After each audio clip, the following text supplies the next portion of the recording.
everybody. You people now, don't fall my hand now. Who is coming? Our engineers don't pray. And I know they pray. So who is coming? I can't see anybody. See the glasses. If you Lord, we ask for safety. Lord, we ask that all we are going to do here at the end may be to the glory of your holy name in Jesus' name. We ask for a smooth running event today in Jesus' name. Amen. just give them a. It's just a smile at you. Smile at the person. Because you had Jesus' strong face. I need you to just smile. Now ask the neighbor, how are you? And get an answer. If none of you ask me how I am, I will leave this place. Actually, because X-Fire came to every people are jail. A whole X-Fire. Do you want to go to jail? So please let's put our hands together. Big hug. Let's put our hands together as we make welcome David. Good morning, everyone. Good morning, everyone. Hope you are all good. Okay. I'll be taking the safety brief for today. And before I go to the safety brief, I want to welcome us again. Thank you so much for coming out. So there's no planned safety drill for today. So in case you hear the safety the emergency alarm, I'm going to just follow the drills I was just telling you now. There are two exits, one by my right and one by my left. And there is also an emergency exit up that side. So in case there's a fire alarm or there's something happening and we need to evacuate the hall, so there are exits by my left and my right. And also, please, we need to also put our phones on silence so that we'll not get to distract the flow of things going on. Then also, the restroom is by my right. Just as we leave the exit and also take a right, that's where the restroom is. Yeah, I guess that's all for the safety brief. Thanks once more for coming out for this program. No, please no. Okay, so next we are going to call on your chapter president. We will dissolve the entire executive board. So please, can you clap as we make welcome your chapter president for his opening speech? Chapter president, sir. Chapter president, sir. Keep clapping on his. First things first, I want to correct something slightly. I'm not the chapter president yet. So I'm just the president-elect, so I'm taking over after my boss, to do justice. Okay, good morning, everyone. I'll be giving the opening remark this morning. So yeah, I'm thrilled to stand before this gathering of bright minds and aspiring change makers as we delve into the profound theme of empowering Africa's energy future, the role of students in driving sustainability and innovation. Today we find ourselves at the intersection of ambition and responsibility, where the energy landscape of our continent beckons for transformation. As we gather in this room filled with enthusiasm, I can't help but feel the energy that emanates from each one of you, the heartbeat of innovation, the pulse of determination. Our focus today is not merely a discourse on energy, it's an exploration of how each student here contributes significantly to the sustainability narrative of our continent. Africa's energy future is not a distant concept. It's the canvas waiting for the strokes of your ideas, your passion, and your commitment. The theme underscores a fundamental truth, that students are not merely spectators in the unfolding drama of sustainability. We are the protagonists, the architects of change, and the champions of innovation. In the rich tapestry of Africa's diverse landscapes, we encounter a spectrum of challenges and opportunities in the African energy sector, from remote villages seeking access to reliable power, to urban hubs striving for cleaner alternatives. The canvas is vast, and the colors of sustainability and innovation are yours to blend. Let me correct that, are ours to blend. Today's event is not just about dialogue, it's about empowering each and every one of us with tools, insights, and inspirations needed to craft a narrative that goes beyond today, echoing into the future. The quest for sustainable energy alternatives requires a collective effort, and our roles as students is pivotal. Our fresh perspectives, untamed creativity, and fearlessness in embracing new ideas are the driving forces that can reshape the trajectory of Africa's energy landscape. So as we navigate through the sessions today and discussions ahead, let this be more than an event to each and every one of us. Let this be a call to action, a platform for collaboration, and a catalyst for the transformative power that each one of us holds. Today, let's not only envision, but actively shape an energy future that is sustainable, innovative, and uniquely driven by the collective brilliance of our student community. Thank you very much. To the high table before we go on. And let me just mention that I deeply honor engineers because I don't know how you guys do it with the maths and everything, but you guys are amazing. So can you please clap for yourselves? Okay, so I would like to make welcome Ola. He's the technical assistant and business advisor to the MD and CEO Nigeria LNG Limited. Except you have these qualifications, you should not be clapping. But if you don't, please put your hands together.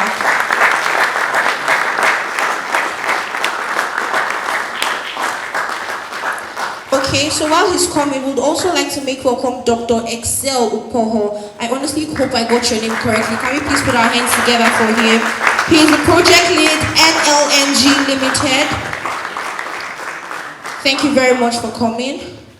We also have in our midst Dr. Victor Anike. I hope I got your name correctly. He's a senior lecturer with the University of Port Harcourt. Can we please put our hands together for him? If people also have a better clap. Thank you very much for being here. Okay, so without further ado, we're going to hop right to the next thing on our event. So it's time for the keynote address. And before he comes up, I just want to read a very short bio. Dr. Victor is currently a senior lecturer in the Department of Petroleum and Gas Engineering, University of Port Harcourt, Nigeria. In addition to teaching oil and gas courses at the University of Port Harcourt, he is also a consultant to several oil and gas companies in the area of gas field development and production, gas transmission and utilization studies. His interests include modeling, optimization of gas production, processing, transmission, storage, utilization systems, as well as novel green materials for gas conditioning, capture, and storage. He's a gas man in summary. So can we please put our hands together as we make welcome our keynote speaker, Dr. Victor, as he takes his address. Please keep clapping until he comes here. Thank you very much, moderator. All those plenty accolades for me. I think, let me first of all thank the organizers of this event and thank my fellow distinguished panelists, the high table, and the ESCOs for putting up this event together. So I'm going to be talking briefly on empowering Africa's energy future, with particular emphasis on the role of the students in driving sustainability and innovation. Now, this issue of Africa's energy future has been in the front burner for over some time. And the issues have always been, in Africa, we have two types of economies, two types of countries. We have those that are richly blessed with oil and gas resources, and we have those that don't have the oil and gas resources.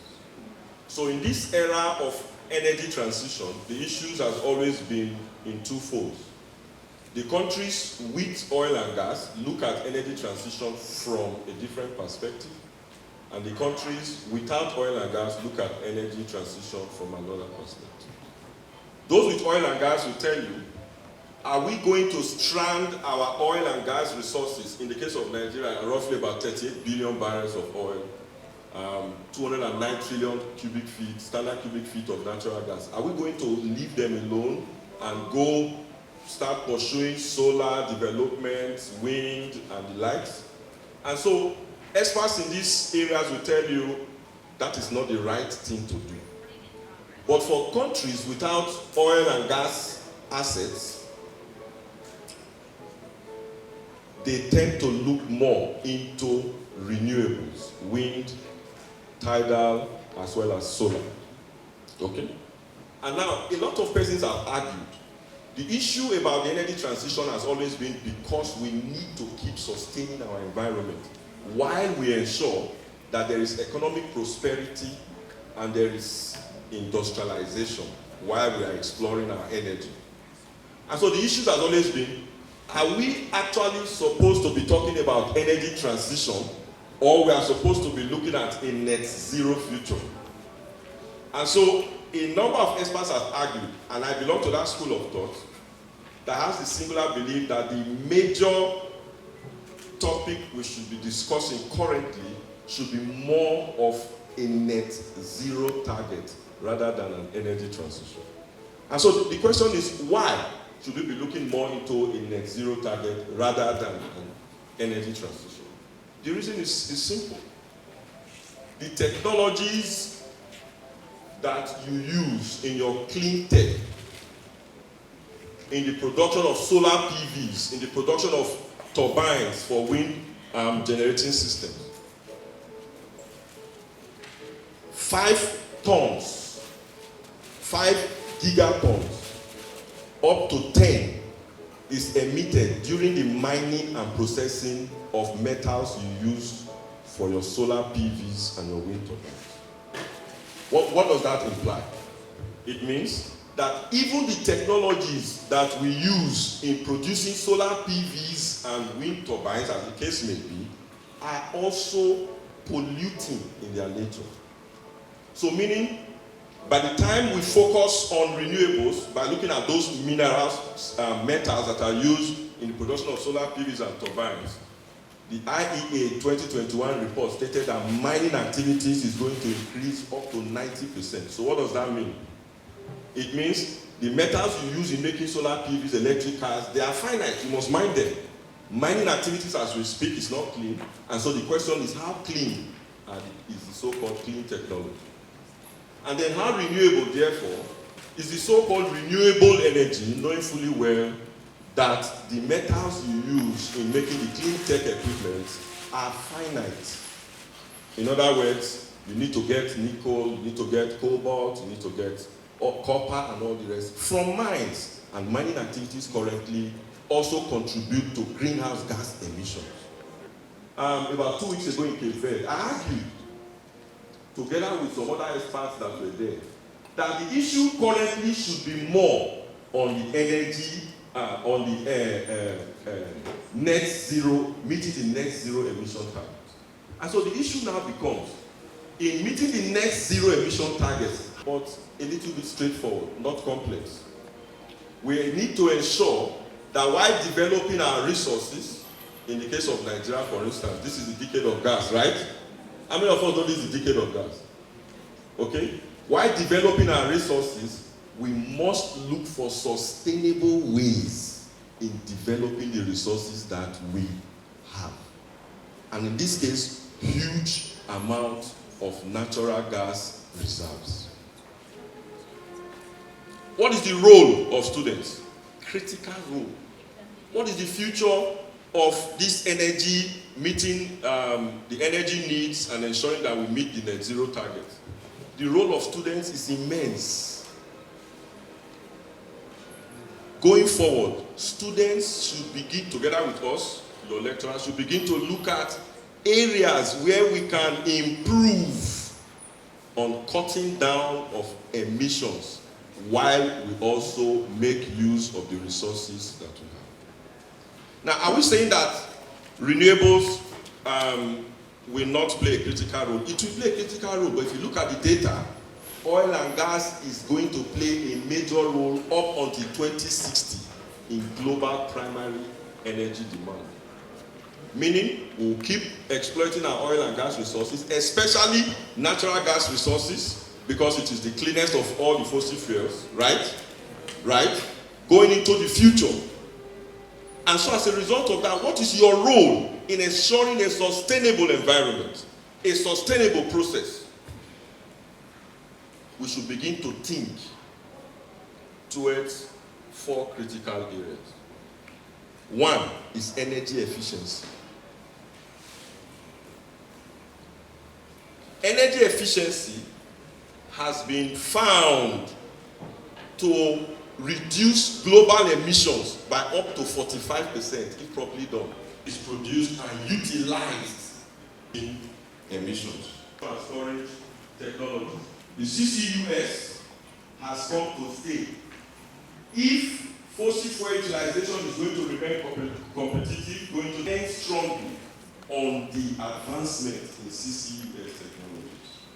And so CCUS, carbon capture storage, this is another area students can begin to look into in terms of research and innovation. The emissions, we can achieve net zero and we can do whatever we are doing in terms of energy generation, production, and utilization in a sustainable manner. And so CCUS, carbon capture, utilization, and storage, is one of the ways in which we can capture these emissions and attain net zero while ensuring environmental sustainability. Another aspect is digital oil field. Digital oil field has been found to, if properly looked into, can reduce emissions by half in just 2060. What is digital oil field? Software, AI, especially. Today we begin to see rigs rigs that operate. I think a friend of mine told me the other time, I forgot the name of the company, where they had a full rig exploring without any personnel. So you cut down on emissions, you cut down costs, you do a number of things. Now, artificial intelligence has come. Now, I often tell my students, you can't graduate from the department or the faculty without having a skill in artificial intelligence, machine learning, and all the likes. Especially in applying it in ensuring that models become more efficient. And so digital oil field has come to stay. We must begin to look inwards and see how to deploy technology in ensuring that emissions are reduced, in ensuring that efficiency of energy production and utilization is increased. The third area is green oil field.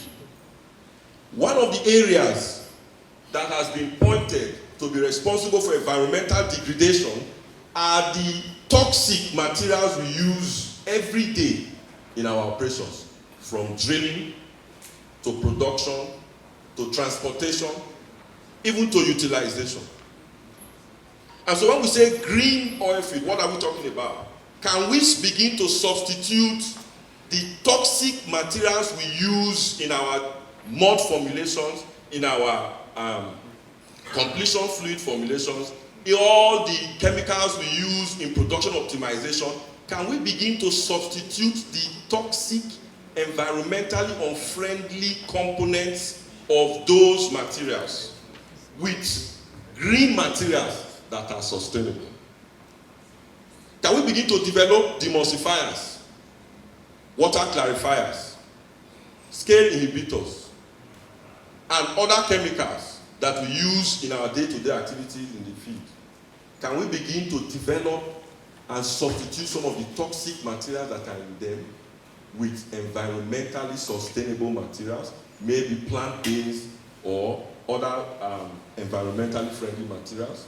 That is another area. And then, who is expected to drive this? The students. How? That is where your research should hinge on.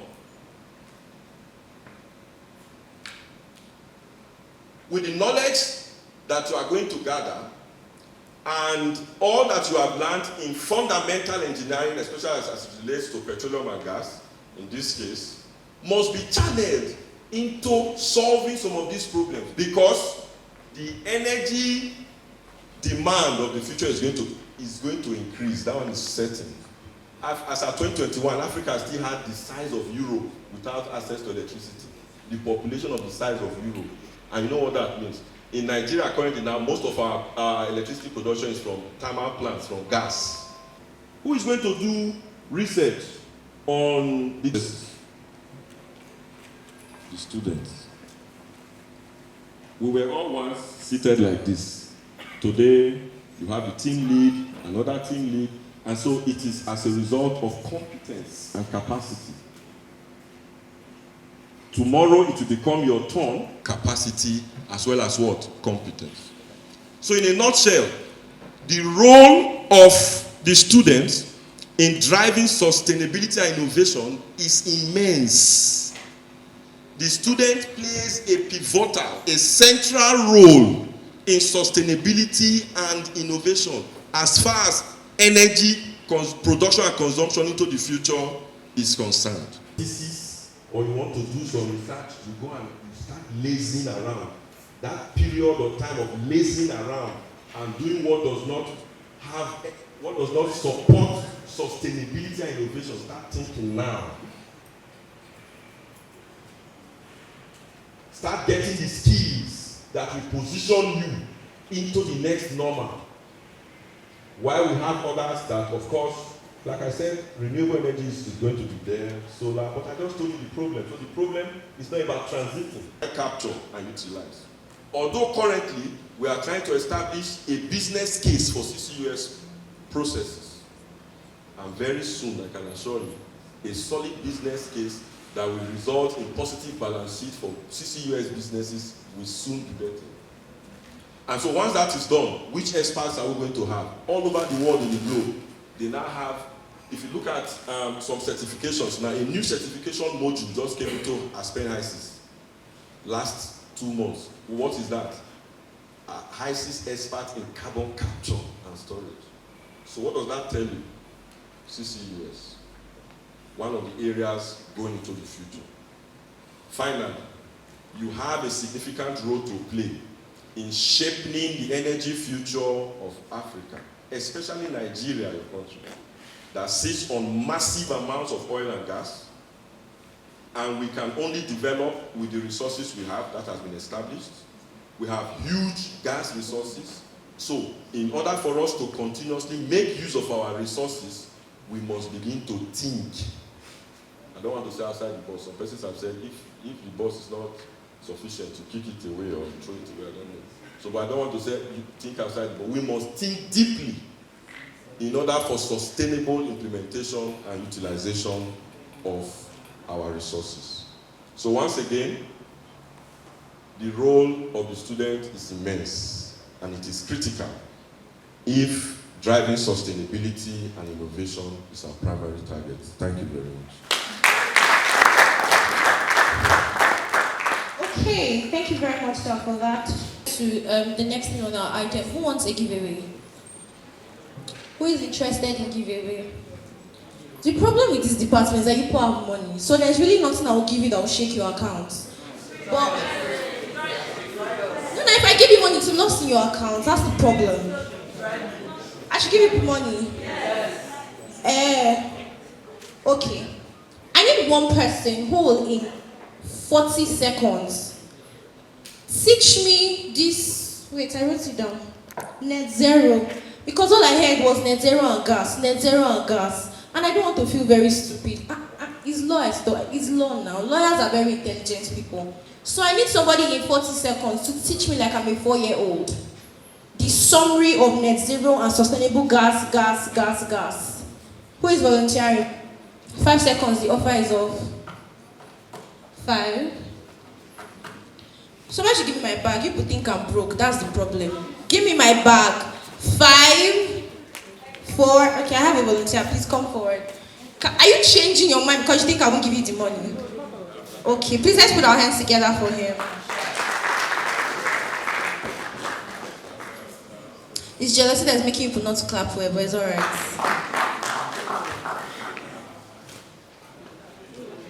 Yes, teach me. 40 seconds, somebody should please time me, 40 seconds. Yes, 40 seconds, sir. Yes. He just called Esquire dumb. You were not scared in this department though.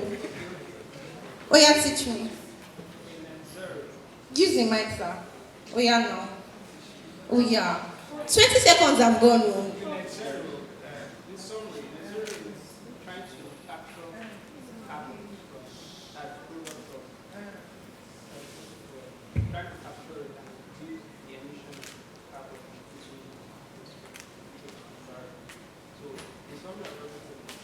ways to reduce. They cannot hear you. Net zero is trying to capture carbon, reducing the emission of carbon to the atmosphere. So net zero aim is to have a safe environment where the production of and refining of oil and gas is safe in the environment. So it's not like there'll be free gas. Please let's put our hands together for him. Please let's just bring that bag, that black bag. Because people don't rate me in this department. That's the problem that we're going to have. Please come, sir. Engineer, sir. I don't even know how much this is, but carry everything. Please let's put our hands together for him. Okay, so moving on, we're going to be going to the panel session. And this panel session is about scaling up sustainable energy solutions, challenges and opportunities in the African energy sector. Now, to handle this session, I'm going to be calling on Gloria Madu Abuchi. She is a petroleum and gas undergraduate from the University of Port Harcourt. She's passionate about volunteering, community service, and building capacity in STEM. She's an alumni of Ingressive for Good and Metal Digital Marketing Scholarship. She's proficient in statistical analysis, data visualization, and predictive modeling techniques. She is Gloria, is only you. She is. Please, let's put our hands together as we make welcome Gloria Madu Abuchi. You people cannot intimidate me here. Thank you.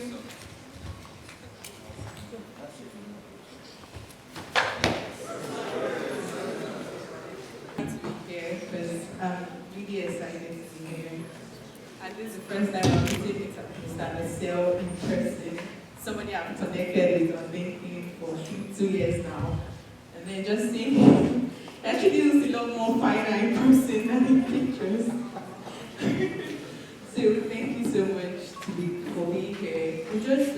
We have some speakers, but they are going to join virtually. So we'll just give 3 minutes for them to settle. So we'll be sure that the other panelists are joining us.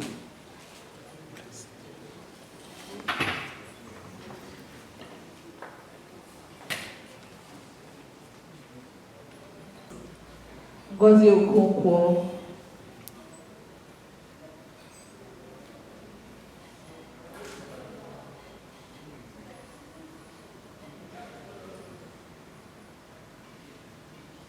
Ngozi Okonkwo is the lead well engineer of Shell Petroleum Development Company of Nigeria Limited, where she currently manages over 40 personnel in delivering well abandonment and workovers in a safe and cost-effective manner.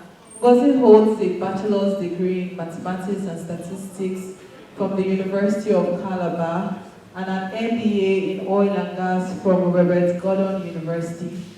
She is a certified completions and well intervention Round 2 professional and trained continuous improvement practitioner with over 17 years of active experience in the execution of wells projects in Shell. She's currently the section chairperson for SPE Port Harcourt Section 103.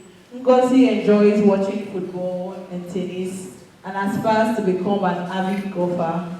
She's happily married and has 2 upcoming engineers as children. Please quick clap.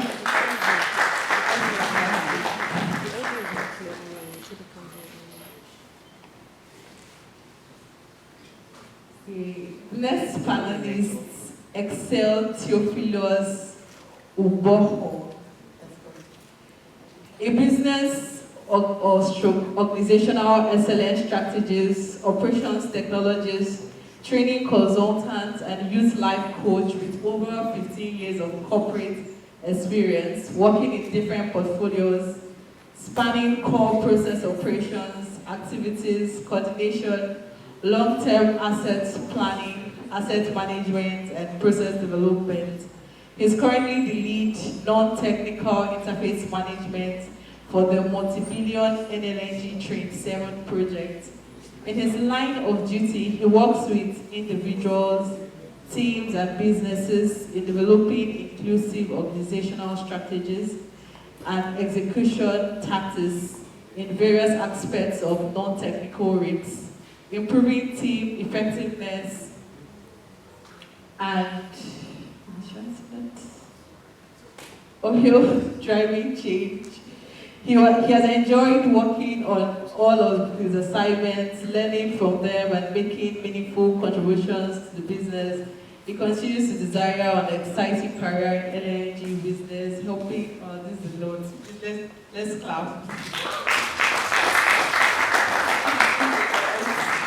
Okay, he's an intense person with many other personal endeavors through which he adds meaning to humanity and help those that cross his path become better person. He's passionate of what he does for young people, of the Youth Resource Center body, where the team runs with a simple vision of inspiring youth.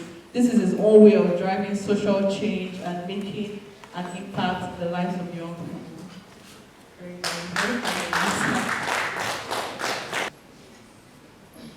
Kehinde Akinola.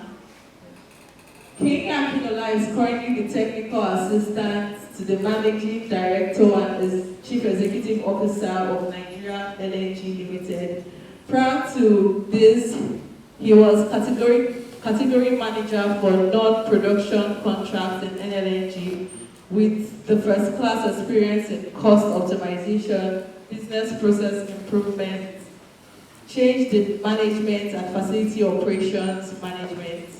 In the course of his over 15 years career with NLNG, he has held various roles, including senior business analyst and estate operations. As a geologist, where he worked on numerous projects. Kenny has a bachelor's degree, first-class honors, in applied geology from Futa, Nigeria, as best graduating student in 2003 with numerous academic awards, and a Master's of Business Administration degree with Mary from the University of Leicester, United Kingdom, and currently a doctoral researcher of the Universidad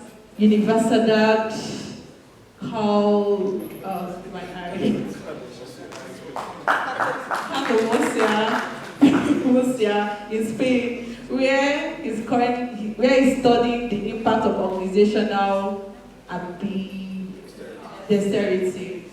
I'm trying to see from there. Kenny leads the Touchpoint Group, a faith-based organization helping young people to discover, develop, and deploy their potentials by building in them a sense of power, purpose, belonging, and usefulness with impacts in different parts of the world, such as North America, Europe, Australia, and Africa. In 2006, he received a special commendation award from the Ekiti State Ministry of Education, a recognition of his positive contributions to youth development and education in the state. He loves exploring new cultures, research, and spending time with his family. Please, a round of applause.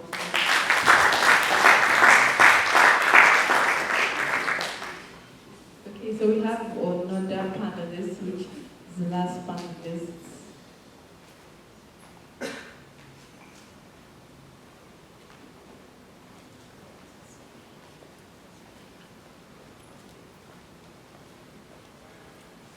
Ifeanyi Maha. Ifeanyi is a graduate of mechanical engineering from the University of Ilorin. He joined the oil and gas industry immediately after graduation, and he currently works with SLB, a global technology company where he has more than 14 years industrial experience. He started his career as a well engineer/planner, covering various IOCs and NOCs, and then moved to the field. Worked as MLWD field engineer, nuclear expert, and directional drilling engineer for 13 years. He has worked as a drilling engineer, MLWD field engineer, directional driller coordinator. He was assigned champion in one of the SLB nuclear technology to cover Nigeria and West Africa, where he mentored junior field engineers across.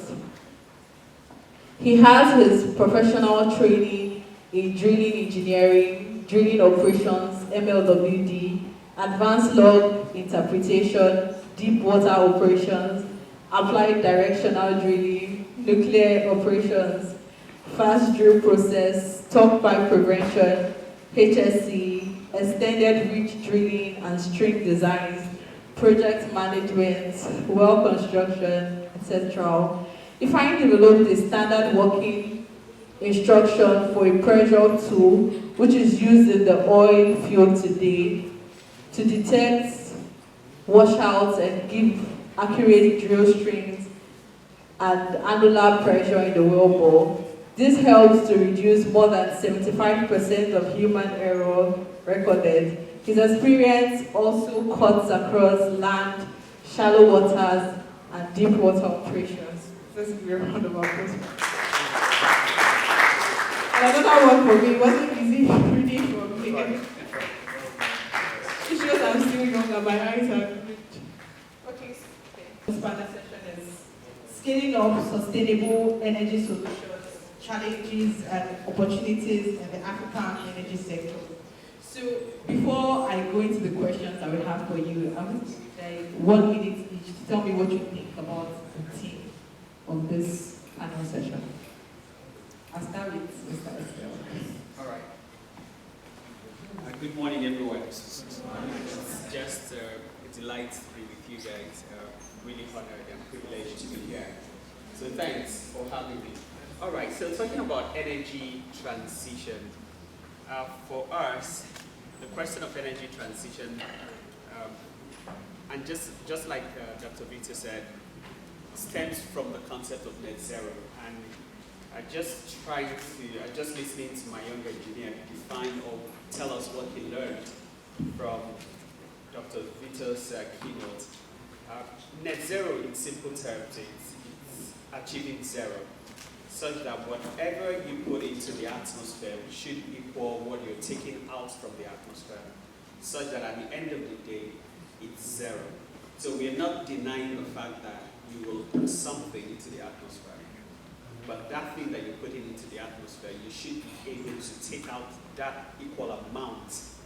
So in our case, we're putting in a lot of CO2 from fossil fuel emissions, right? A lot of CO2. So what we're saying is, can we drive ourselves to a position where whatever we're putting in equal to whatever we're taking out? So if you're putting in 100 tons of CO2, make sure that you have mechanisms in place to extract 100 tons of CO2. So that way, you are net zeroing, right? So that is one of the fundamentals of energy transition. Then the second bit is, when we talk about energy transition, I will not stand in the school of thought that says we must take out hydrocarbons. I don't see that happening. What I see is an energy mix that is rearranging itself in simple terms. So once upon a time, we had an energy mix that was dominated by wheel oil. How many of us remember the era where cars were driven by wheel oil, where the whole world went mining for wheels just to get the oil that was in their brains? How many of you have read about that before? So drilling was drilling whales, live whales. So you go into the sea, catch whales, drill their brain, extract the oil, and that was our energy source. Once upon a time, that was the dominant energy source in the world. And then technology advanced, and then we went into the era of coal, and then we went into the era of hydrocarbons. There are always drivers that trigger off an energy transitions, right? So it's either technology, it's something. In our time, it's climate change, and we cannot deny that. So what we're simply saying is that the energy mix, the ratio of the energy sources that we have in the world is just going to change. So we're not saying, right now people still use coal, people still use uranium to generate energy. What we're saying is there's going to be a shift in that whole balance. So for me, I'll take those as my opening comment that energy transition is not it's not a concept to say zero hydrocarbons. No, we're just going to have a shift in the energy mix. Thanks very much. So, Mr. Kingsley, please, could you tell us what you think about it? All right, thank you very much. First, let me also follow my colleague to appreciate the effort of everyone who has made this a reality. And I think you all deserve a round of applause for everyone coming to show that you well done, great work. So I'm going to just open by saying that when you talk about scaling up sustainable energy solutions, so the word sustainability comes to mind. What does it mean, sustainability? It's really about channeling our energies towards meeting current needs without jeopardizing the future generation in meeting their own needs. So in the bid of trying to meet our own energy demand, we are doing it in such a way that we are preserving the environment and making it easy for the generation ahead to be able to also provide for their own energy requirements. By 2050, research has shown that energy demand globally will increase by 30%. That is a reality in front of us. As industrialization begins to progress, as population continues to increase, we expect that energy demand will also continue to increase. But the question is, yes, the world is changing. However, we need more energy, but not at all costs. So you don't want all the energy and then start jeopardizing the future of the future generation. So we are saying we are going for something affordable, available, and sustainable. And of course, talking about energy transition, we are saying not just energy transition, but just energy transition. From the word justice, just energy transition. Such that everybody is brought to the table, the countries that have natural gas resources available, and those that do not have, how can we have the energy mix in such a way that people are not left behind? We can still maximize the gas resources we have, the gas reserves we have, and at the same time we are looking at the future, looking at how to achieve net zero emissions, and of course carbon neutrality.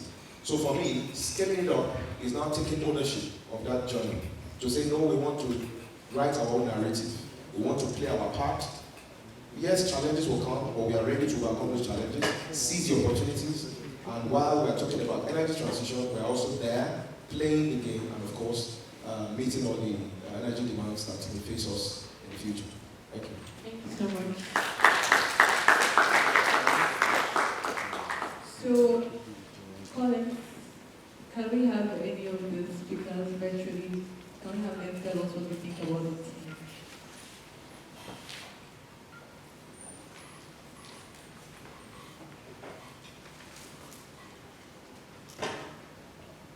Okay, we start with Mr. Ifeanyi.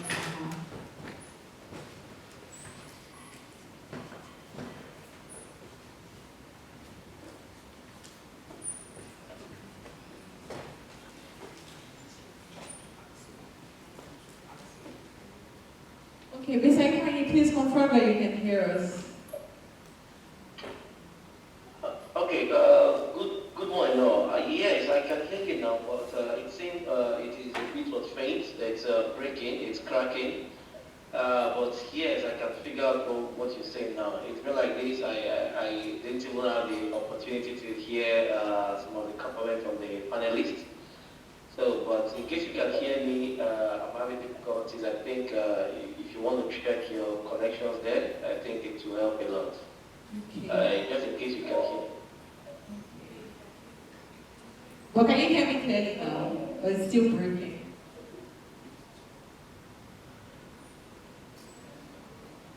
Sorry, you said? Can you hear me clearly now? Okay, so this is fair. This is better. Yes, I can hear it has improved, and yeah, sure, it has improved. Okay, thank you. Thank you, Examine, for joining us. So please, in 1 minute, I want you to tell us what you think about the theme of the panel session. I can't hear you just in case you are speaking. I really can hear you just in case you are speaking. Can you hear me now? Do you mind dropping the question on what chat just in case there's a buzz?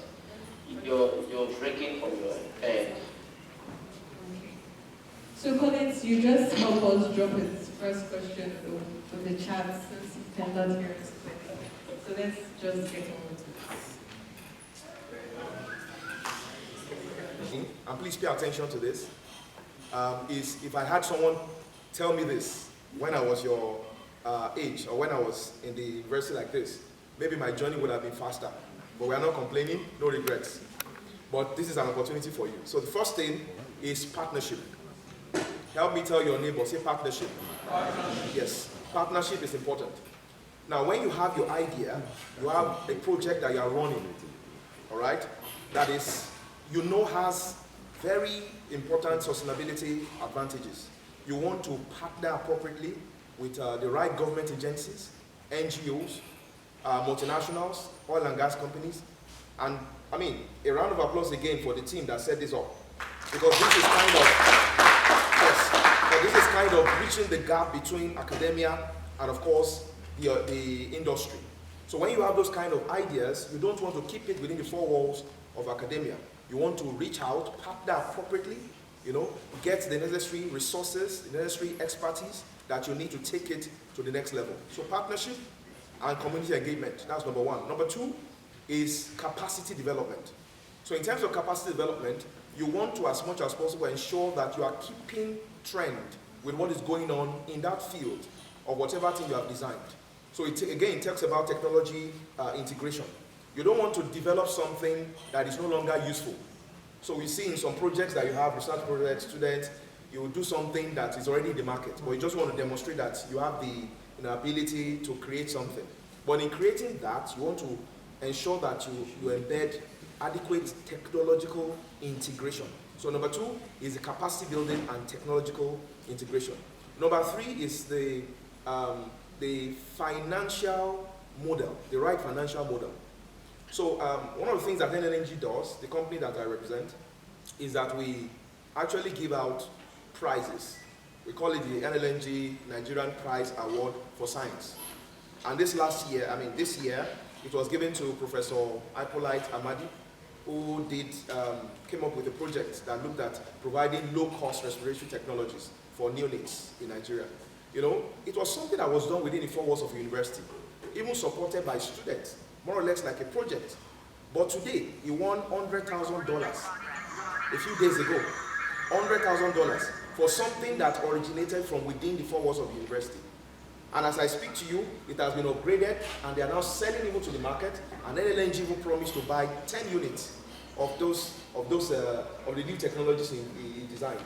So what I'm trying to say is that the third one is that having a proper financial model where you can, you know, scale up whatever things you have created, that will help, you know, in pushing whatever solutions you have developed, you know, out there.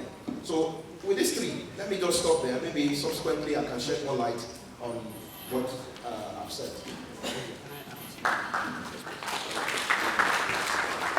Being able to put out your stuff, right? This is very crucial and important for students. So I'll share my own life experience. In 1999, I wrote my first paper, which was based on my project. Then, very simple paper on the ground storage of natural gas. So 99 was when Obasanjo just got into power, and there was a huge cry around gas flaring. How come we're flaring so much gas? And so I sat, part of my project, and I had gone to meet my department HOD, and I said I want to do a paper, first a project on how to store gas in depleted reservoirs. And my supervisor struggled with that subject for a long time. But at the end, I kept selling it. And finally, we got a breakthrough, and he allowed me to. So I went to Shell, wrote to DPR, they gave me the permission to approach Shell to get data on depleted reservoirs in the Niger Delta. So I got a number of them. Did the reservoir analysis to check out, you know, that the seal caps and everything was still in place, and put up a model for storing gas in the reservoirs, depleted reservoirs. After doing that project, I told myself, I'm not just going to keep quiet with the project ending up as, you know, how many copies do you guys normally do? 5 copies, give one to your HOD, give one to the... and then they just put it in their cupboard, and that's the end of your project. I said, no, I'm going to take the result, the outcome of this project, to the industry. So I wrote to SPE, did my abstracts, set up one of the conferences that was available. So I sent the abstract, and luckily, again, opportunities, we always favor the prepared right?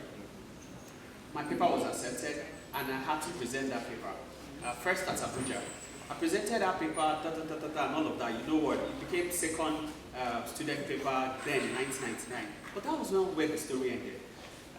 In my CV, I'd put in that work as part of my CV. So when I was to be employed, believe you me, my whole interview took a twist when one of the panelists saw that stuff, underground storage of natural gas. The guy was like, wait, who did this one? I said it was. And the whole interview they left every other question, and they went straight to that particular work that I did in my year 2. And by the grace of God, it was the outcome. I will say that the impression that work had on the panel contributed a whole lot to my first employment. So as students, don't let your work end with you.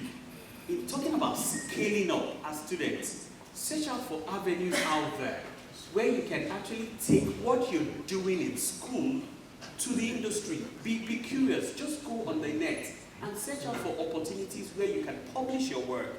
And don't put yourself down, publish those works, send those abstracts, but do due diligence in the work you're doing in school, that project you're doing. Please make sure you put effort into it, because you will never know. And I say it again, you will never know where that work will land you. Thank you. So while the session was going on, a panelist, Chiso Okoye, is a senior data engineer, YP chair, SPE Abuja session.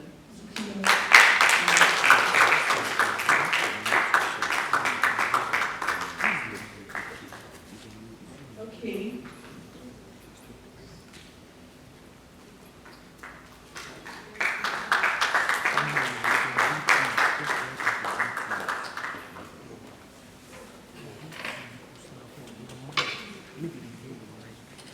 Okay, so we'll be taking the next question for you, Mr. So we all know that gas is the energy for the future, where we are driving to, considering the resources that we have, especially as a country and then Africa as a continent. So how can natural gas support global sustainable development goals and provide clean energy access to undeserved regions in Nigeria, in Africa? Thanks. So I'm going to build on the concept that I started in my opening, that what we are stepping into right now, the energy transition, is not saying zero to hydrocarbons, right? It's actually asking ourselves, as we have the discussion on climate change, what will be the best and most efficient energy source that will help us achieve net zero in a sustainable way? And this must be a question that we have to answer globally as well, right? So here in Nigeria, one of our biggest points in the whole discussion on energy transition is the fact that natural gas will be our destination fuel. Not our transition fuel. We're not even saying we are transiting. It's our destination. And just like one of my past MDs used to say, let's look at it, guys. We didn't stop exporting coal because we ran out of coal. Yeah? There is still large deposits of coal in Enugu. True or false? So we didn't run out of coal. The word transited. So the energy mix kind of like shifted. That's what and then it was driven by technology. Technology that led us to discovering commercial quantities of hydrocarbons. So whether it's crude oil, whether it's gas. We started with crude oil. So technology led the way. Technology opened up that space for us to see that, first we can actually go down 4,000 kilometers down, 4 kilometers down, 4,000 meters down, 6,000 meters down on the Earth's surface, and we can extract hydrocarbons. Yeah, technology led that. Technology that opened up the ways for us to generate and derive energy from petroleum. Right now, the driver for this transition in the fourth revolution is the climate change. So the climate change issue right now is that pushing us globally to experience or ask ourselves, what can be that energy source that can help us, get net zero? And that was why I had to start up with two concepts of net zero and energy transition, putting those concepts very clearly. That first of all, what we are pushing for is net zero, such that whatever you're going to put out, you must be ready to take it out. So if you're putting in CO2, be ready to take out CO2 in that equation, such that the total sum is zero.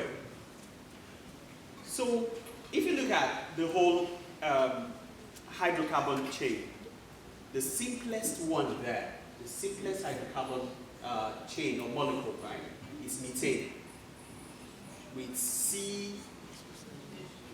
CH what? How many C's are there? Okay, great. If we go to kerosene, how many C's are in kerosene?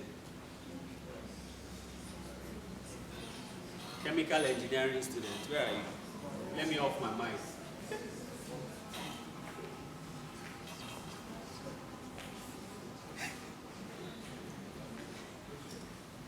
Okay, Google students, where are we? Let's come up with it. How many C's do we have in pentane? Okay, great. Simple. Hexane. Okay. Octane. Here,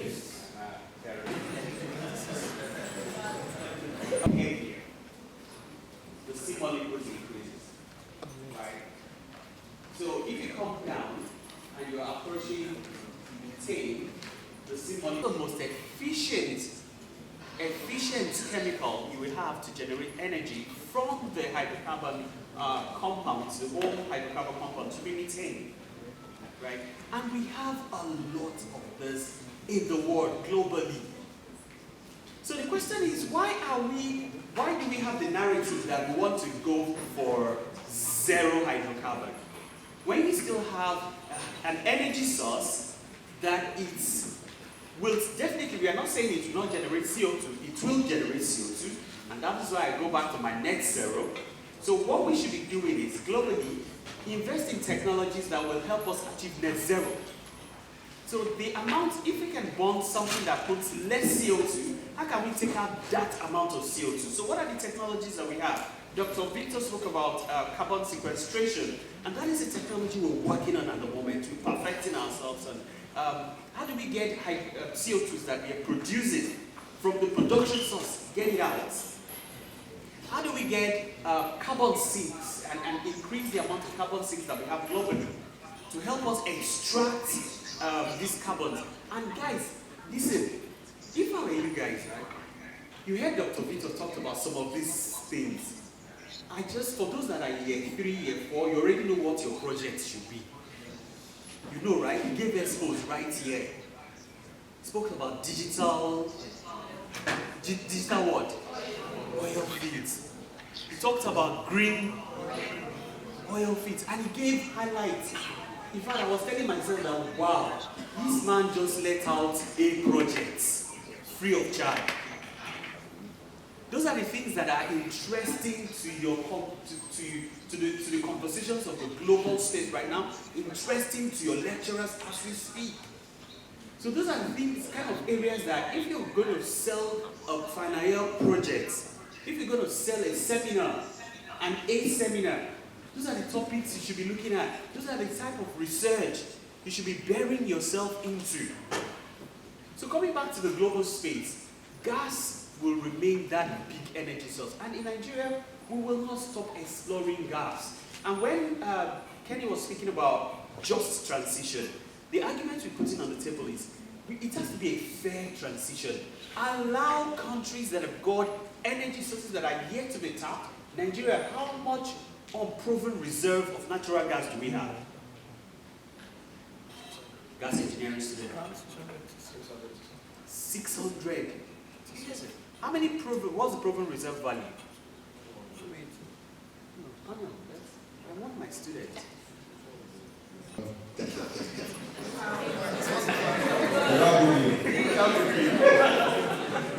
Going. Gone. No, it's gone. Gone. I get a lot of students asking for internship, right? Or want to do 3 months internship, 6 months, year 3. These are the simple questions we ask. And if you can answer me here. Okay. So we still have a lot of gas reserve. Over 600 CCF unproven, about 201, 210 proven as we speak. 3 years ago, it used to be 186, 185.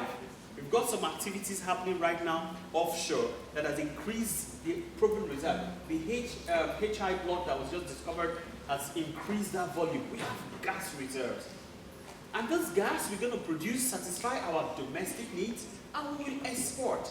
We are going to be helping, Nigeria is going to be helping the global space change this energy mix that we're speaking about. And guess what? Kenny's company is going to play a major role in that. The good news is that I'm also with him. So we're going to play a major role in shifting that balance.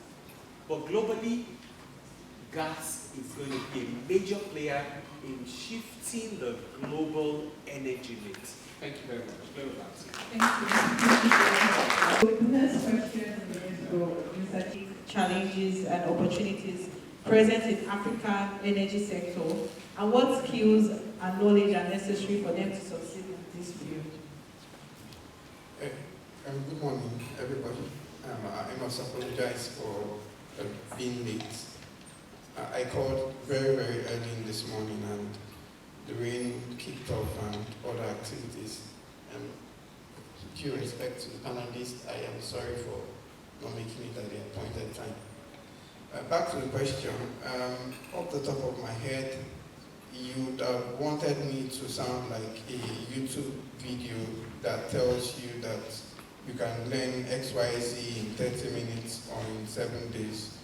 But to be very factual and very real, there is always a continuum of knowledge and there is always a place where you pause, you redirect, and you keep going. So for students, above everything, above the fact that you can scan through 300 pages of textbook, on the top of that, in your mind should be the ability to work with another person. That is collaboration. That skill is not taught in our curriculum. I don't think it's taught in the curriculum. That's something you have to learn. And that's what differentiates the third world countries from the first world countries, where people seamlessly collaborate. Somebody in Nebraska in the US is collaborating with somebody in Calgary in Canada, and they are pursuing one aim. Thankfully, the internet is here to help us streamline that. One example that I'll give before continuing is Google Documents. So as YP chair back in Abuja, I put out a document that we will use to manage all of our activities from now to about 9 months. And one very funny thing is that you don't even have to wait for me to revise that document before you make your input and even correct my typographical errors, so that by the time we want it printed out for a meeting or for reviews, it's just there. That's the power of collaboration. And that's what gives technology as an industry a very high uptick. The fact that everything is done more on collaboration than on competition, as you have in some other industries. The next is to always be on the lookout for information, but information is everywhere. But how do you scrutinize information that are true or worse? There are very many sort of social media handles and social media platforms that are very available to us. the first thing you should do on receiving any story or any information is to allow it to calm down. Try to not become the first person who goes up picking it off. I'm not saying that you should be late to the party, but allow the processes to calm down. Sometimes allow people who know better than you do to speak on it, and you take the facts, drag them together, and you're able to put up what is very sensible about it. And finally, just take everything you are doing very, very seriously. But make sure you infuse a lot of humor, a lot of breaks into it, so that you can be human. And ultimately, see yourself as somebody who is playing in a global space, even if you're in Nigeria. There is this advantage people who are in Nigeria, who are Nigerians or Nigerian students have. It is the fact that they have grit with them. And if you have grit with you, I'm telling you, in today's world, you will survive better, because it seems as though people who were moving and teaching us grit in the earliest 100, 200, 300, 500 years back are renegading on it. And so if you have grit, you move a bit very fast. And that's it. Thank you. Thank you. Just to a fantastic response, just to add to that, one other thing I think we also need to have is the curiosity, to be curious. You have to be very curious. And I'll cite my story as an example. I did applied geology. I studied applied geology from Futa, finished with the first class. And started working as an applied geologist with the Nigerian National Petroleum Company, NNPC. But about 3 years into my, working with NNPC then, it was an interesting job for me as a geologist, reservoir engineering, and all of that. But the conversation started moving towards cleaner energy sources. Started looking at gas. So I did not box myself to just the fact that I'm a geologist, I study geology, I must, like we normally say, eat with geology. Be curious and be open. Be intentional about learning, be intentional about, diversifying what you can do. So when the opportunity came for me to join Nigeria LNG gas, because I said then it was called the transition floor. I said I would like to play in this space. I applied, and I got into energy. So what I'm trying to say is that yes, you're an engineer today. Be open. Don't just be straight-jacketed and think, oh, this is what I'm studying and this is what I must do. The global landscape is requesting for people who are ready to learn, people who are ready to change.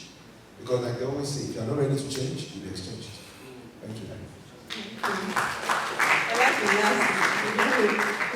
last exchange. I will note that. Okay, so the next question actually for you, Mr. Kenge.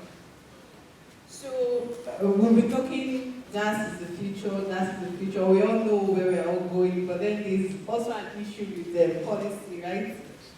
An event we had yesterday in Western, they were saying as much as we are engineers, we should try to become politicians so that we can make policies, because we don't have a lot of engineers to front the good policies that we actually need as a country to move forward. So the question is, what are the current policy considerations surrounding natural gas in Africa, and how can these policies be aligned with both economic growth and environmental objectives? Fantastic. So let me start by saying, looking at it from the Africa perspective. So really the conversation in the African landscape about policies, energy utilization, gas resources and all that is around 3 major contexts. The first one is around the balance between exporting what you have, the gas, and domesticating your gas resources. So there's that balance that the conversation is around, okay, should we export? Should we use it for industrialization? Should we begin to look at gas to power? Should we begin to look at how to fuel our industrial activities with gas? Or do we export everything and make all the money to now begin to develop inwards? The second conversation has been around countries that have gas resources, gas rich, looking at how to collaborate and build infrastructure to extend their influence to other countries in Africa who do not have gas resources. All right? And the last one is, of course, minimizing flaring of gas. This is where Nigeria LNG comes in. All right? Before Nigeria LNG was set up, gas was flared. It was just wasted, so to speak. But thank God, the policy was made and the LNG Act was instituted, which led to the creation of the company where I work, Nigeria LNG Limited. And what that did was we were able to monetize the gas that we have been wasting into the atmosphere to the point where we can now turn that into a business venture and make profit. Our vision in Nigeria LNG is to be a globally competitive LNG company, helping to build a better Nigeria. So what we're saying is that how do we ensure that we have policies within the African landscape, or even Nigeria, to see how to be able to channel these resources, the gas resources we have, to see how we can use it to develop our company, develop our nation, and of course, fuel our industrialization, fuel our power challenges, resolve our power challenges. So one thing that really stands out for me is policy advocacy. Policy advocacy. At your level, what you want to begin to do now is to begin to engage, begin to speak to authorities that can influence how gas resources is being utilized, how gas resources is being, harnessed in our country. And of course, it brings me to the Decade of Gas initiative that Dr. Victor was alluding to. 2021, I believe, was 2021, when Buhari, the former President Muhammadu Buhari, declared the decade as the Decade of Gas. And what does that mean for us as Nigerians? It means these 10 years, we are going to look at gas as the fuel, for solving our deficiencies, our demand issues, how we are going to have, how gas is going to be, that catalyst, supporting investors, to come and invest in that gas industry. And if this is Decade of Gas, you can imagine the amount coming. All right? So this is where you now begin to look at how to tailor your research.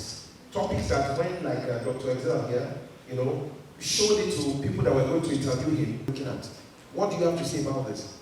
So talking about relevance of what you are doing. Don't just come and do a research project that, because it's easy for you to get your samples, it's going to be very comfortable and convenient. No. Don't settle for comfort. Settle for pushing yourself. By pushing yourself, look at what is trending in the industry. All right? What are those subjects that policies are covering? Those are the areas you want to be found playing in. So my encouragement to every one of us here is start from now, being intentional about where you want to go. Like as a geologist, he also has a degree in geology, by the way. As a geologist, if you are here and you want to go to anywhere, maybe you're in the bush, you are doing geology of Nigeria, trying to map outcrops, and you want to make a journey somewhere, the first place you look for on your map is where? If you want to navigate to anywhere and you have a map, where is the first place you look at? It's where you are.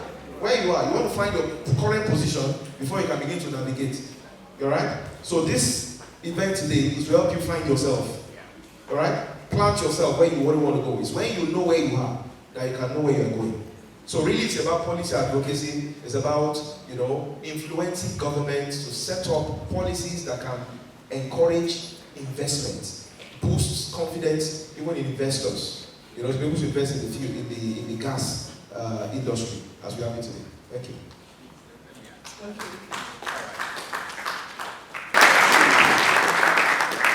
I'm not here to speak industry over your head. That's not it. Our role here this morning is really to challenge you so that you're better prepared for your exit out of those four walls, right? Because a lot of students, people in another 2-3 years, most of you here would have graduated.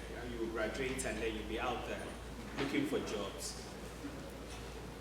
Your success rate starts today. Let me ask, so if you just talk about policy, sometimes as engineers, when I was in school, to be sincere, that word policy, I used to hear it and I just believe it was for international relations students. You understand, right? Engineers. Error. Huge mistake. How many of you here have read PIA, the bill? How many of you know what PIA is? Okay, all right. When you graduate as a petroleum engineer or as a gas engineer, what? The oil and gas, right? You hope to get into the oil and gas. Now, there are certain rules, regulations, obligations, statutory comments that are governing that industry you are going to step into. You are not concerned about them. But you are every day burying yourself in calculus, differentiation. You are doing reservoir modeling. You are looking for softwares to do your project. But the arts, the rules, the regulations that will govern how you will work, we are not interested. It's always the problem with us engineers. So at the end of the day, we'll come out, how the industry is performing or how the industry is being managed, is being set and determined by some guys that knew nothing about petroleum engineering, that did nothing about reservoir engineering in the Senate. They are there every day drafting the Petroleum Industry Act. Guys, the guys that are drafting that act are not petroleum engineers, but they're the ones determining how you will work in the petroleum industry. We need to change this narrative. Where we, petroleum engineers, reservoir engineers, geologists, we are the ones sitting at the table to determine how work is done in the petroleum industry. The Petroleum Industry Act, or the bill then, took almost 10 years for it to become an act. You know why? Because the first copy that was drafted by people that had no idea about how the industry works. Some of them don't even know what a reservoir. In fact, I was speaking to one of them that told me that a reservoir is an empty tank that is underneath the ground. And that was why when they wrote there that when you had finished drilling, you must make sure that you pump sand back into the reservoir so that there are no earthquakes. It was captured there. But they don't know. So as students, what am I trying to say? Please, that is an area that you can start playing today. Don't always think, and how many of us, we've done that course, Petroleum Economics, right? You've done it. How many of you have done that? But you will do it. But do you know that sometimes even the school is even wrong by putting it at 500 level? Petroleum economics you should start it from like year 2. There should be petroleum politics, for example. Because it's a big art in the world. There should be petroleum law. You should be interested in all those aspects. Even if you're not going to major in them, be open to learn something about them. Just like Kenny said, some of us, right, we learned these things late. Yes. So someone like me, it was when I was doing my PhD that I had to do an MBA in energy sustainability. So I was doing PhD, I was doing MBA. Because at that point I realized how important it was to get into the sustainability space. But now you have the opportunity to start getting into these areas now as students. Please don't neglect it. Go back today and start finding out what are the policies. Start reading. What does the Petroleum Industry Act say? I should see articles and research papers, articles, what's this other one you do? All the seminar papers that are around the Petroleum Industry Act. What are students saying about the arts? What are in the arts that students think should be different? Those are the type of papers we should even see in SPE conferences. Presented by students. It's not every time you go to SPE conference, you want to do nodal analysis. We are tired of seeing nodal analysis.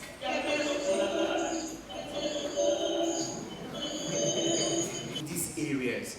Thank you very much.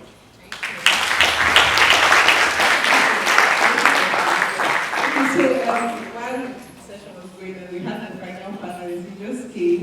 First up, Philip Taite, Managing Director of Operations. I believe we are now all complete for this present session. Okay, so I have a question for you, Mr. Estelle. So you've talked a lot of these policies and it's really very important.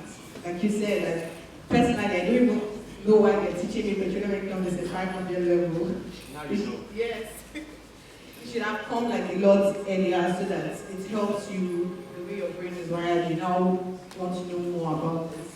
Okay, so this question is, what strategies or collaborative efforts are necessary to ensure that the natural gas serves as a bridge to cleaner energy solutions for undeserved communities? Okay. So first, I don't think there are undeserved communities.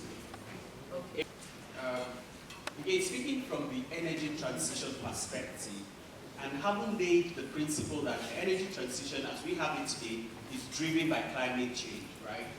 So if we speak from that angle, is to then question ourselves. So within the context of a country like Nigeria, where the total amount of CO2 equivalent that we're putting into the atmosphere is about 200, who knows that value?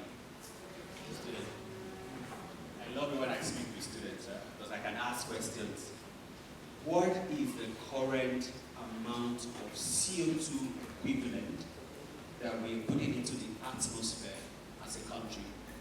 Our global contribution to this whole climate noise that is on right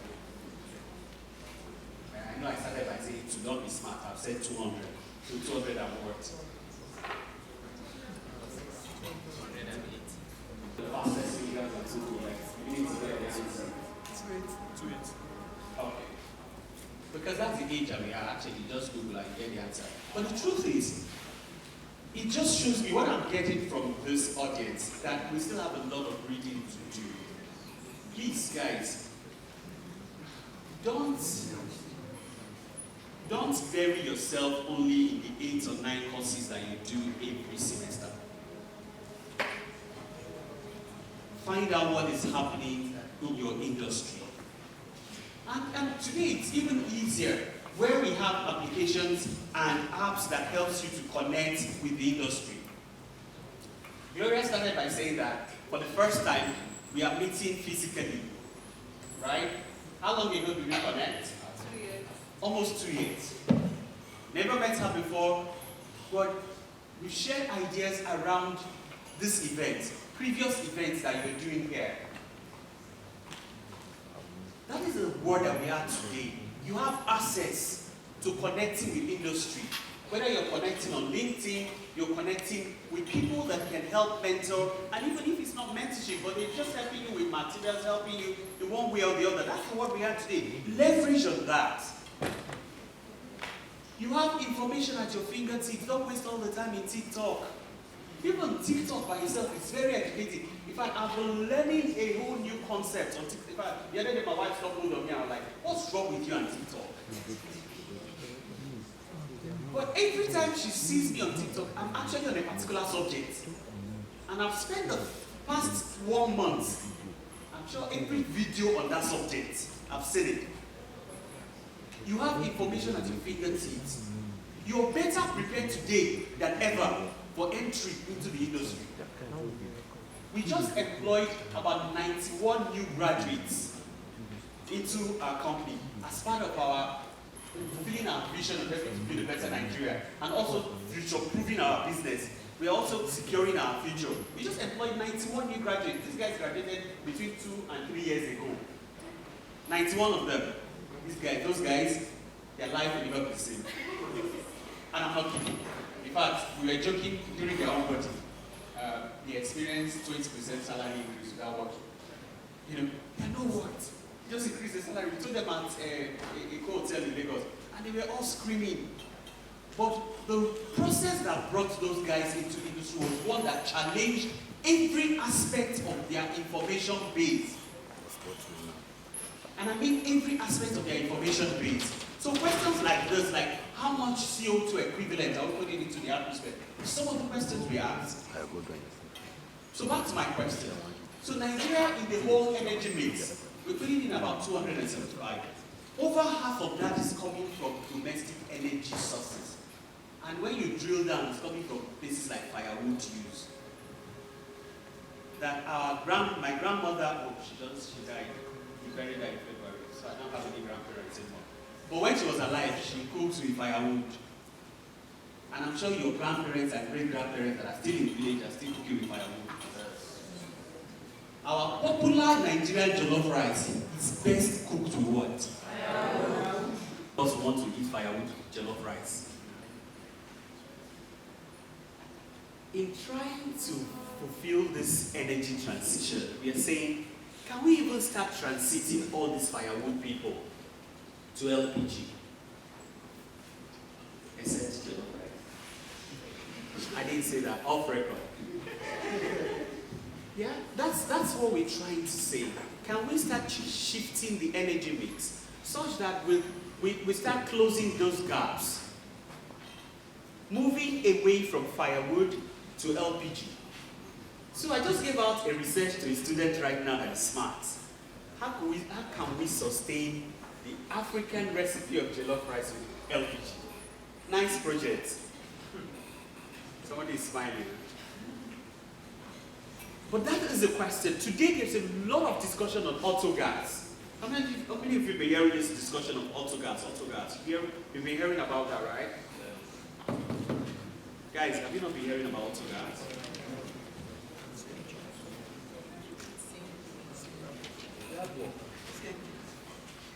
Okay. How many of you have read the Nigerian Energy Transition Plan? It's a document that is on the internet right now. The Nigeria Energy Transition Plan. You know, when Pastor Kenny was talking about curiosity, right? Guys, let me challenge you guys. Be curious. That's the secret. In 2009, I carried myself on my 2 legs. I went to Abuja to look for one man called Dr. David Ige. Dr. David Ige was the guy drafting the Nigeria Master Plan as of 2009. I met with him and I said, how can I help contribute to what you're doing? And that question took me on a trajectory that today I was happy I did that. And it was from curiosity. Please be curious. There's a lot of discussion happening out there around energy transition, auto gas, CNGs. NLC went on strike the other day, and one of the resolutions they gave as for calling up the strike was that government should convert a lot of the vehicles in Nigeria, as we're waiting for the refineries to come up, to CNG. And that is being done now. And don't lock yourself in Uniport and block yourself from listening to news. I know some of us, we don't just even want to hear news. We are tired after the election saga. We are all just tired of Nigeria. Please don't be tired, we are still here. Until you jump back, you are still here. Okay?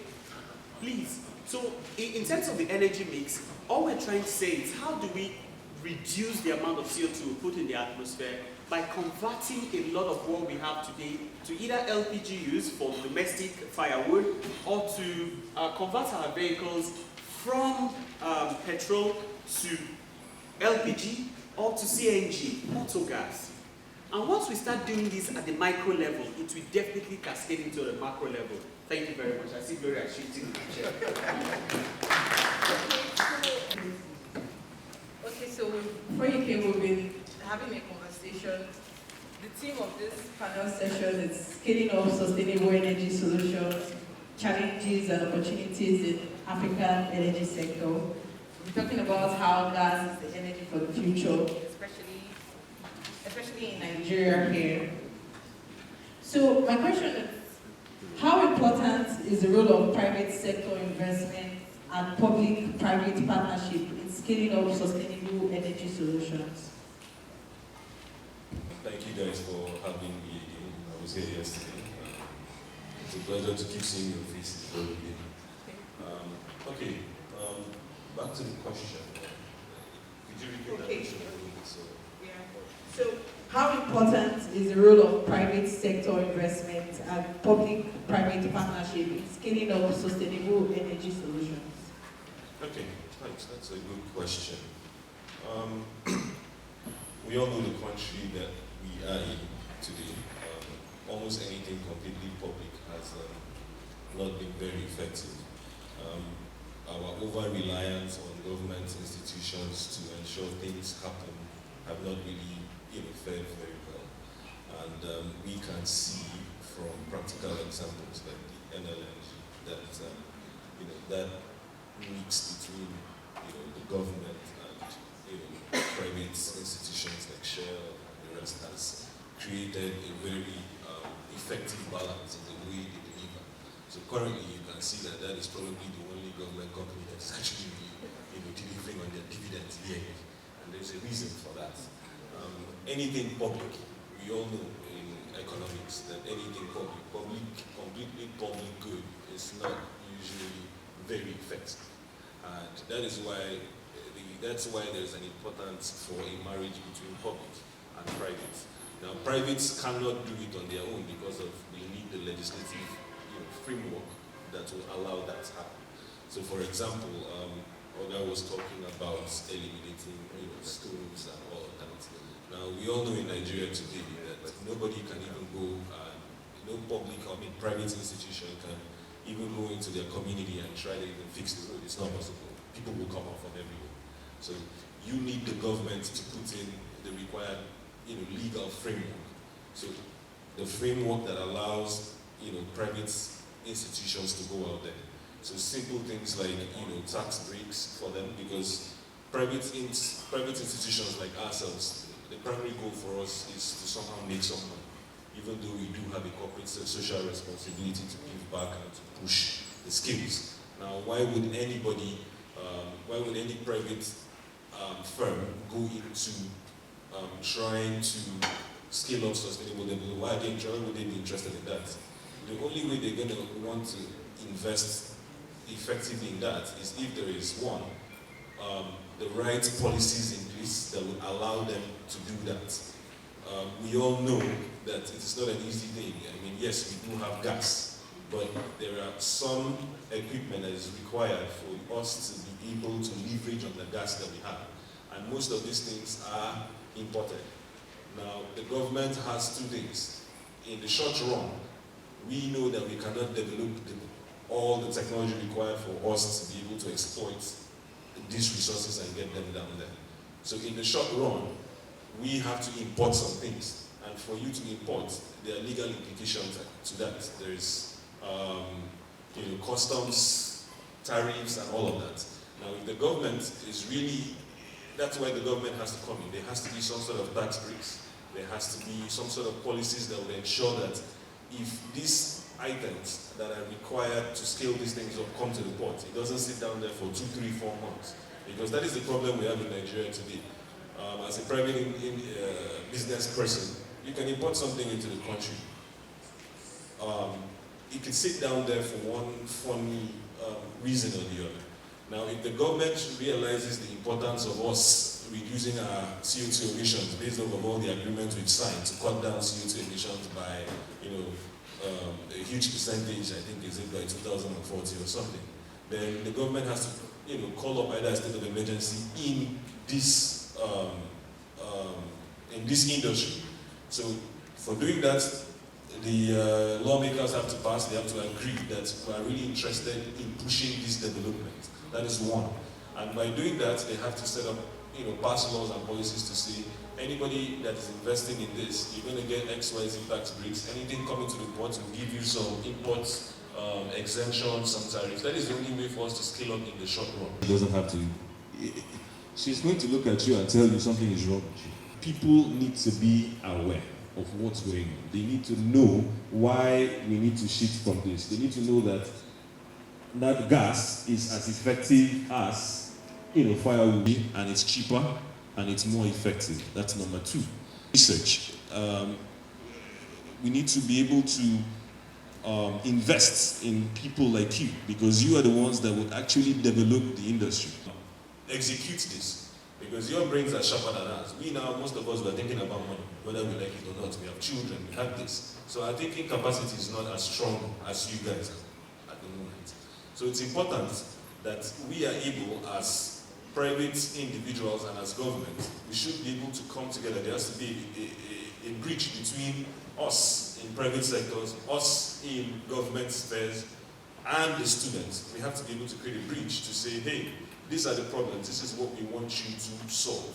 And also fund you guys to think about the solutions tomorrow.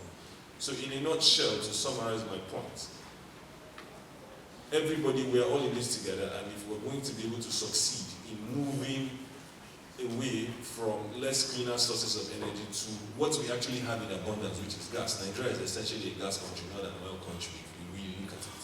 For us to be able to do that, there has to be policies in place, and those policies will come from the government. The government, currently, we are under-investing in gas. Why? Because the tariffs for gas, whether you like it or not, are not reflective of the global market. Our pricing is quite low. And there is no way a Shell, an ExxonMobil or whatever will want to invest in trying to utilize the gas. That's why we are still flaring. Now, the penalties in place for flaring, like they teach in environmental economics, if any of you have studied that, for anybody to say, for any company to say, hey, I need to stop flaring gas, right? It means that the punishment for flaring has to be more than the cost.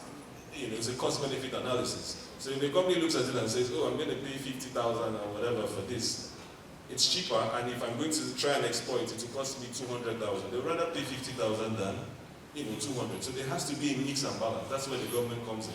The government has to come in place to say, this gas we can better utilize instead of flaring it. People in the rural areas and the rest, they can use this. So there has to be a mix and match. The public sector cannot, the private sector cannot push that on their own. There has to be a marriage between them, and that marriage has to be amicable, because on one hand, you can't punish the industry, you can't punish the producer too much. If the penalty is too much, they will just take the investment elsewhere. So there has to be a balance, a handshake between public and private for us to be able to actually push a sustainable shift from our normal usual ways into cleaner sources of energy. So the government on one side for regulations, the private sector keying into that and realizing that this is the right thing to do, is their corporate social responsibility. Thank you. Okay, thank you. So we have a speaker on Zoom, so I want to confirm if you can now hear us. Can you? So just one question.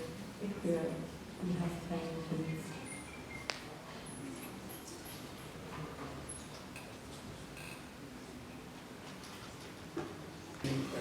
Mr. Moderator, to start with on a broad sense, analytics, analysis, predictive and even prescriptive, whatever it is, I'm sure you've read a piece of article somewhere, I'm sure you've watched a YouTube video, I'm sure you've seen some tools, many even becoming very ubiquitous, Python, Django, and the rest of them. But the key focus with your question is that we need a sort of way to really move from the point where we are to the point where we want to be. And specifically, as you are interested with applying analytics and analysis, data analysis in the oil and gas sector, the first and the foremost thing to do is to get your basic rights, to be sure you are able to do those very basic things you want to do. Then next is to latch on to the next opportunity of looking out for open source data. They're everywhere. Before you can then move ahead, after exploring that part, building simple solutions with it, and sharing it with everybody.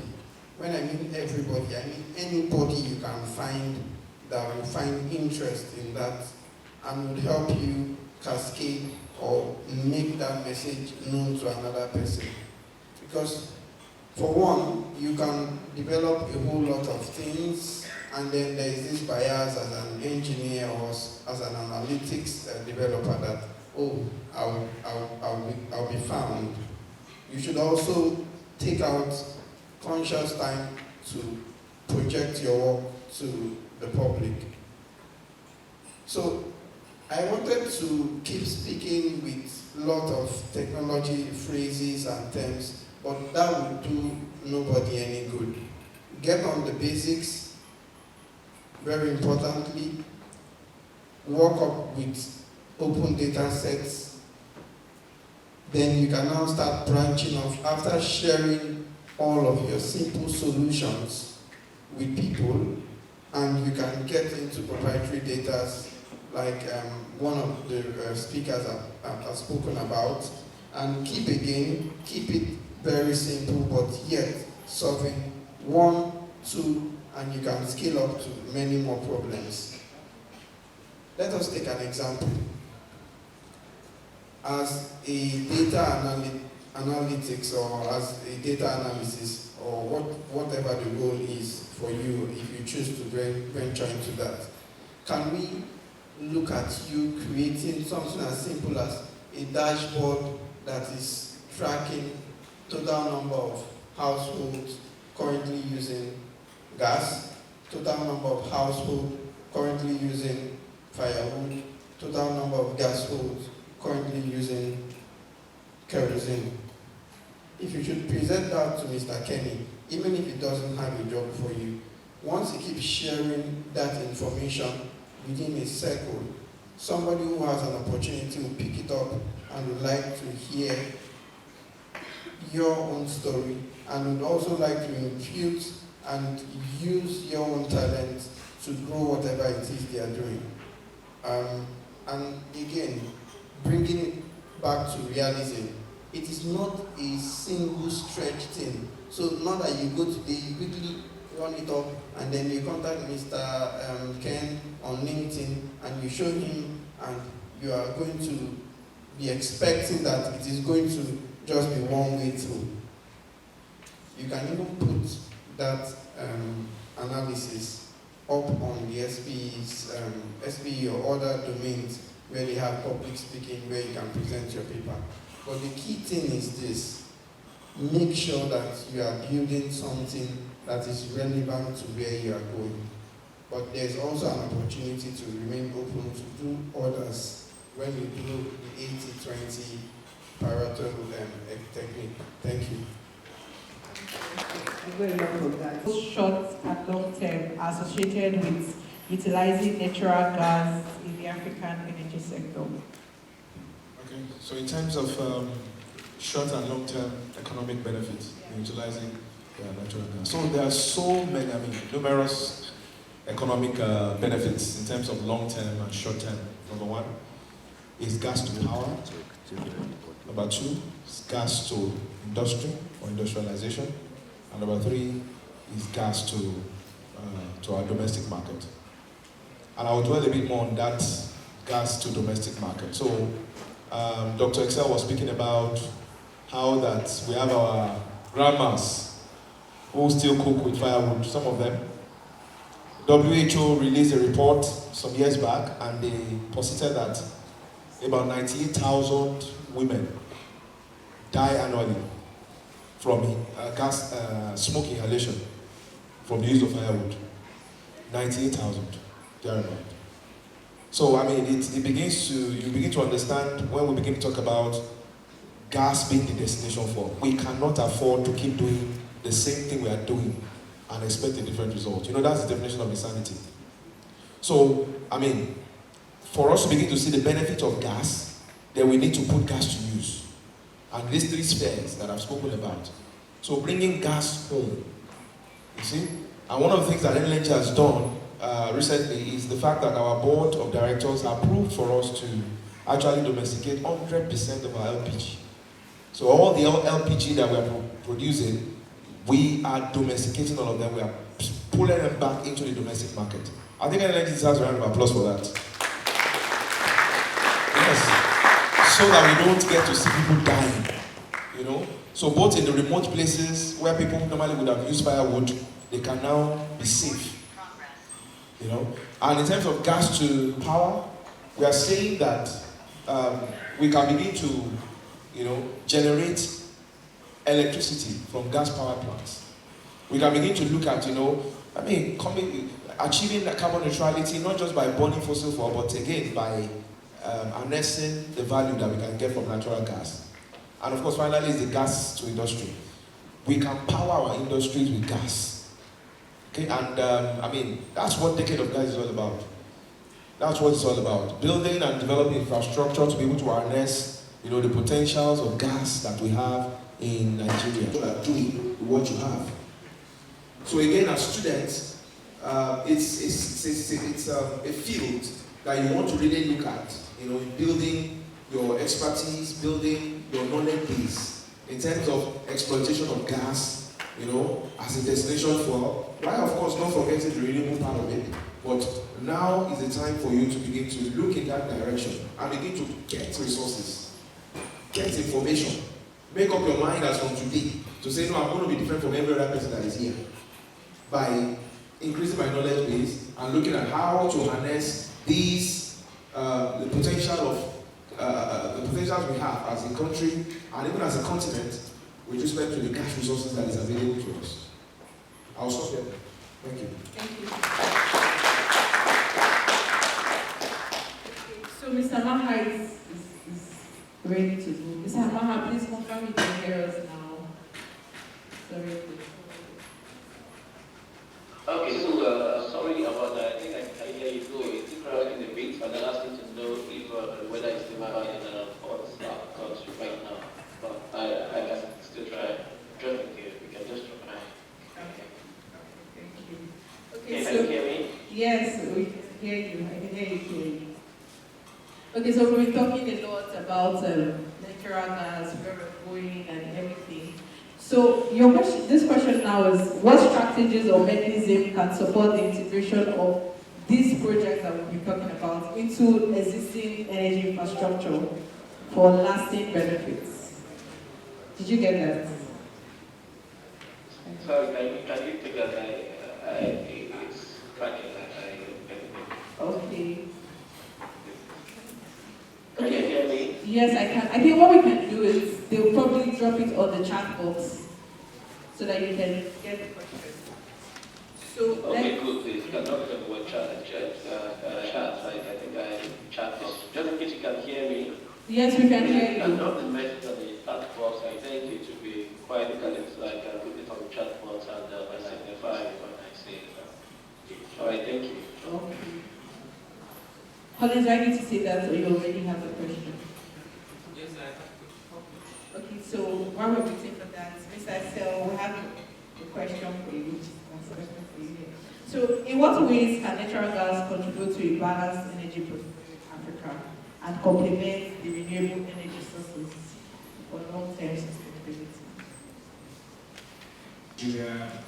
Nigeria, it's the same for me, because Nigeria is just a microcosm of the bigger African continent. So we can't, whatever applies here, it's just when you scale it, it's the African continent. Whether we're using firewood in Nigeria, if you go to Uganda, they're using firewood. If you go to Cape Town, they're using firewood. It's everywhere in Africa. It's the same message we're trying to pass. How can we spread the use of natural gas? And there's something Kenny said that's very interesting. You just said it in passing, but I think it's also very important that we are not ignoring the renewables as well. So in the energy mix, as I said in my opening statement, what we're seeing right now is a shift in the energy pie, right? Where gas is now beginning to grow and take a bigger part of the pie. Once upon a time, renewables were zero in that pie. So if you remember your pie charts very well, and you put all the various pies in your pizza pies into it, once upon a time, renewables was zero. But right now, renewables are growing. Do we have potential in Nigeria, in Africa, to harness our renewable potentials? We do. There are opportunities in the renewable space. In Nigeria, one of the papers I did when I was at the University of Cumbria doing my MBA was the potential, renewable potentials that we have in Nigeria, how much of that. And up north, we have huge capacity for solar. We are not harnessing our hydro enough. Chiroro Dam has been on the table for years. Kanji Dam is aging. We're not doing anything to rejuvenate Kanji. Of recent, we've been experiencing flooding from Cameroon. Do you guys see that that is a potential?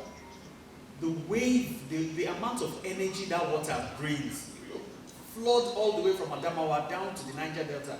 That energy, you see that water, when it's going, the way it washes East-West Road, you saw all those pictures, right? That is energy on tap. Smart countries, we harness that energy. And funny enough, once upon a time, we used to be. I wrote a paper once called That Used to Be Us. In 1978, we actually were smart. We actually decided to build a dam called Dancy Hausa Dam to harness that energy. Smart people like you that went to school refused to go into politics and allow some people to go into politics. And the people that went into politics that time decided that that project should be abandoned. Guys, when you grow up and you graduate, please, engineers, get into politics. Please.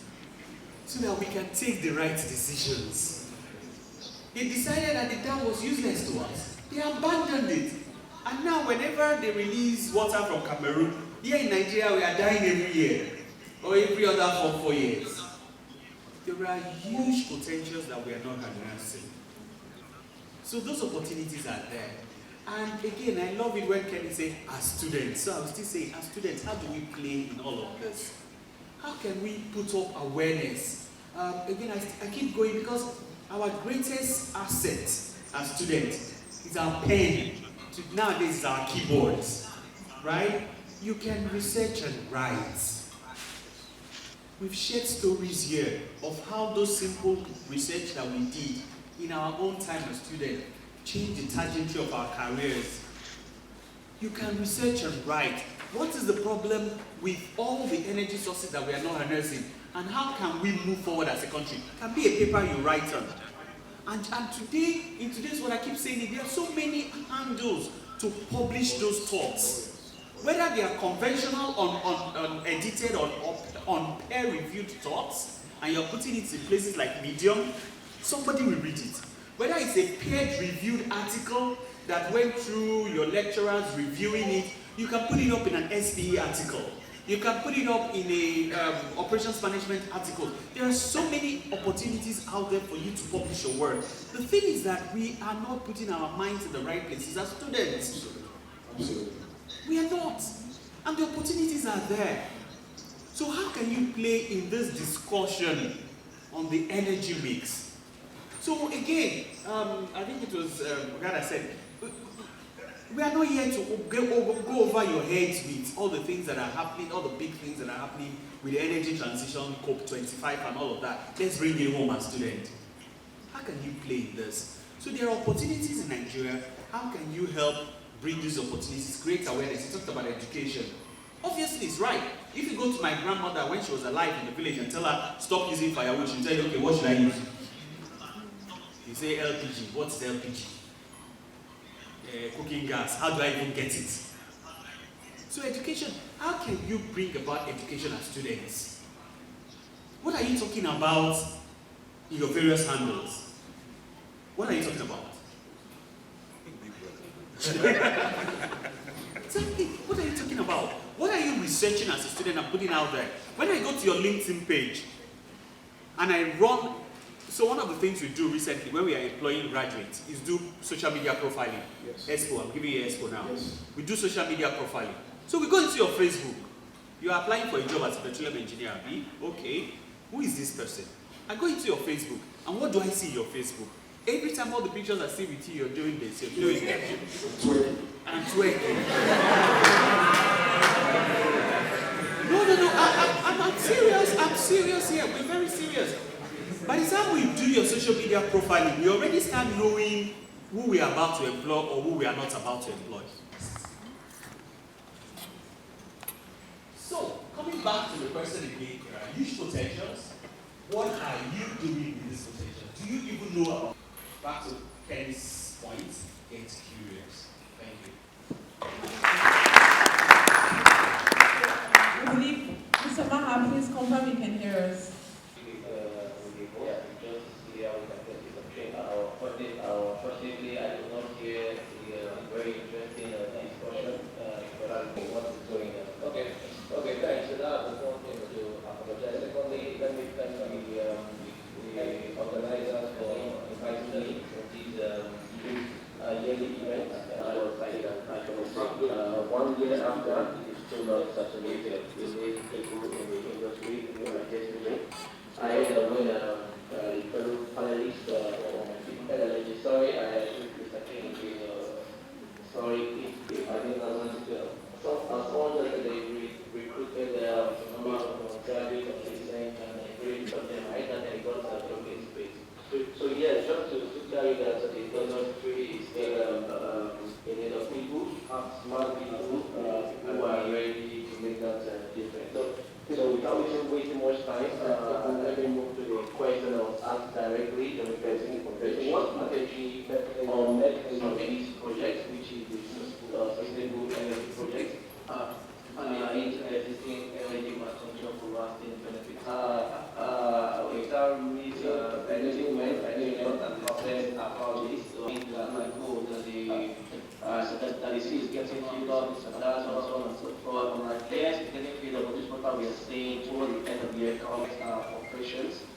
Just like rightly said, when you see Nigeria Delta results east to east, where you get this idea, it gets filled up. This is a direct overflow coming from.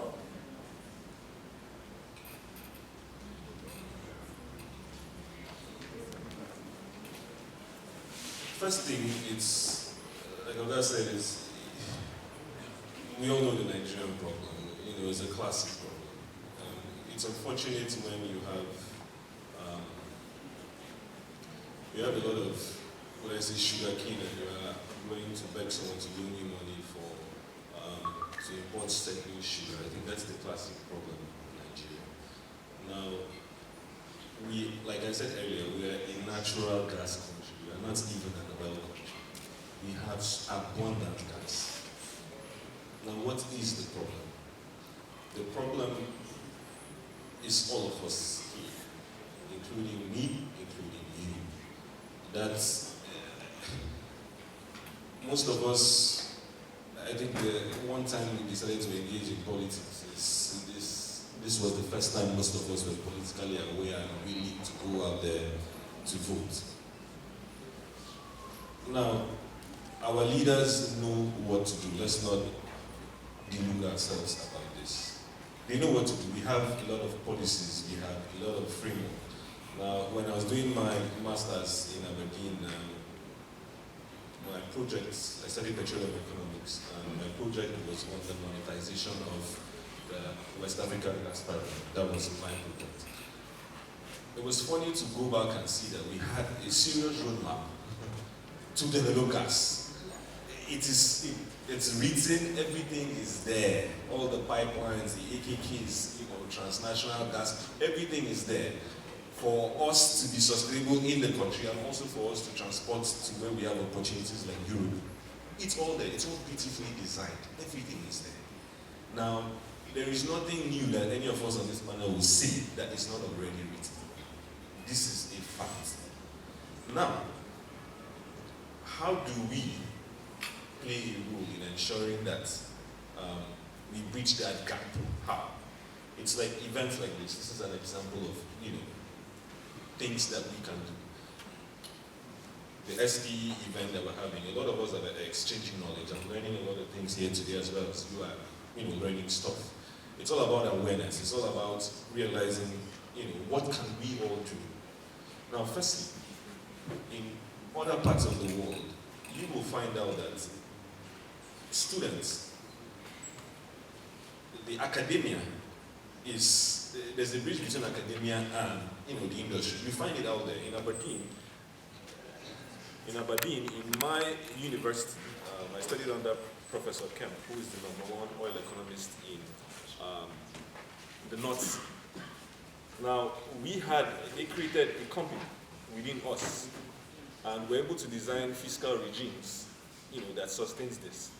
And I can tell you that that company got sold to a private sector because of how good they were. They were churning out papers, churning out policies, the advisories to governments, And that is what I think can change here. Now, we have a lot of smart people here, extremely brilliant people. Let nobody tell you that you guys are not smart. And let nobody tell you that somebody out there is smarter than you. It's a lie. Because most times when we go out there and we're in these classrooms, you can see the difference. We're more analytical, we're smarter than they are. What is the difference? The difference is that the environment has been created such that they can think. Now, unfortunately, the environment is not creating it for you. So what can we do? We can create the environment by ourselves. We don't need to wait for one government or one governor or the dean or somebody to create something. I believe that this event was masterminded by a few students here. We didn't wait for the dean or the VC to create something for us. And this is the kind of mindset that we should be thinking. In our classrooms, in our projects, teams, we should be coming together as groups of 5, 6, 10, and trying to think about these problems that we have. Now, yesterday I asked a question, I said, who is an engineer? They said, a problem solver. Now, if there's no problem to be solved, do we need engineers? I don't think so. So it's a beautiful thing for you people to be alive today in Nigeria because we have problems for you to solve. So it's a good thing. You should be happy. So the question I ask you is this. Most times we like to think about the big thing.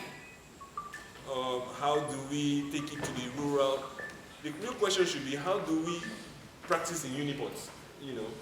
How can we drive energy in our small hostels here?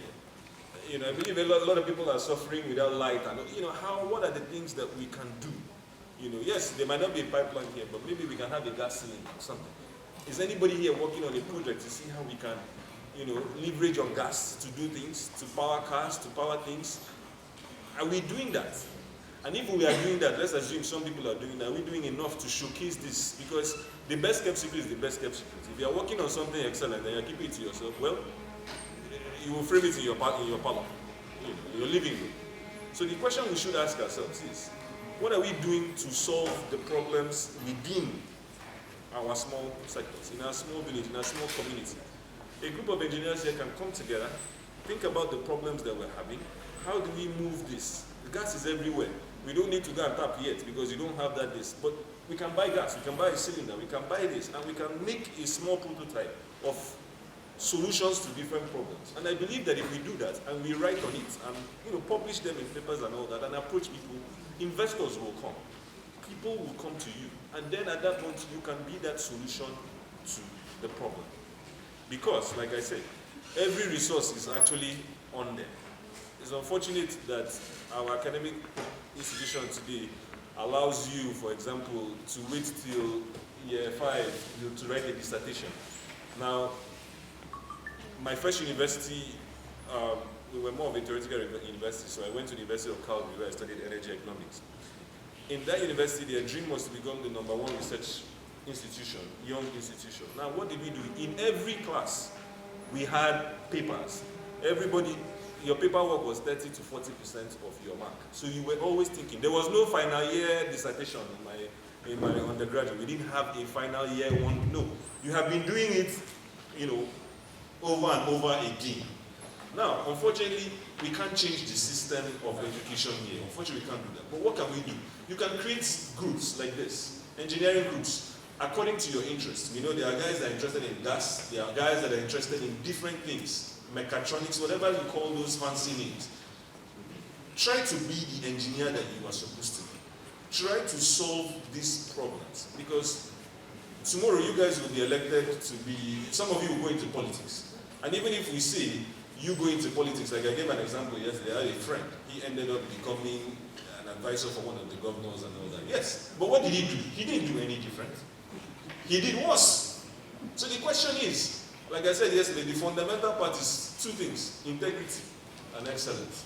So one, What are you doing in the association that you have today? As a leader of this association, the donations that they're giving to you, are you accountable for them? Are you stealing them? Is it an avenue to make money? Is it an avenue to impress women? Is it an avenue to do other things? What is the real reason? What is your purpose? Because I think that's the fundamental problem we have in Nigeria. It's a problem of human resources. And Oga can agree with me that it is a very difficult thing. You can find very intelligent people, it's either they don't know how to work as a group, they can't work with other people, they are just on their own. Or they get in there, they're smart, they have different motivations. They want to steal, they want to get in here because they want to answer the name, I am this. But is that the real question I will ask you? And how can you be that? If you cannot start from the small that you have, when you get to many, you cannot. And that's the problem we have in Nigeria today. It's the problem that with the small we have, are we managing it well? No. Do we have the will and capacity to do? No. That is the problem. So even when you have abundance, you can't see it. So my challenge to you, or my advice to the students here is, it's not too late. A lot of you have good ideas. Now, anything that bothers you, oh my God, this thing, I wish, you are not the only one thinking that that's the problem. 1,000,001 people are thinking that this is the problem. The difference is nobody is willing to act. Now, if you decide to act, call a couple of friends together and say, how do we do this? Like when I was working in Exxon, I was thinking about it. There are processes at the time where, in my own department, not the general, were little paper bids. Now, if you work in the oil industry, you realize that yes, oil industry is oil industry, but oil industry is not very favorable to technology. They don't want to advance as fast as, there are many reasons. Oh, security, there's a lot of layers. So she came up to me and said, man, we can do this better. Because we'll come back and they'll say, oh, the person that was supposed to sign this, he left the book in the locker. And you have to wait for 30, 40, like, in this day and time, we should be able to automate things. Now, what did we do? We sat down, automated systems. I'm not a programmer, I'm a petroleum economist, but I took interest, studied online, checked, we started studying codes, sending to, her friend that was a PhD student abroad, and we were able to, automate the system. We went to a supervisor, the supervisor told us that, is this what I asked you to do? My friend, get out of here. We didn't stop, but we continued and went to the man and said, this is what I want to see. And we continued on it, on an extra time, and we're able to do that. Now, that brings to the question, why are you here? What is your motivation for being an engineer? Is it just to make money? Is money enough? Is there ever enough money? No, there's never enough money. The question is, what impact are you creating? Did Einstein make so much money? I don't think at the time, no. So, who here is willing to be the next Einstein? Who here is willing to be the next, Iwela? Who here is willing to be the next Yoni? That is the real question that I think that all of us should be thinking about. Is after these 5 years, what am I going to leave as a mark in my life? This is the question. Will I solve any problem? Even if I don't solve a problem, would it be on record that I was on track to solving a problem? So I think this is the whole question, that if we ask ourselves as young people, if we grow up and we get in these positions, if we have this ideology, we will be able to implement the changes and all the sustainable, we'll be able to implement what is already written there for the better of our society. Thank you.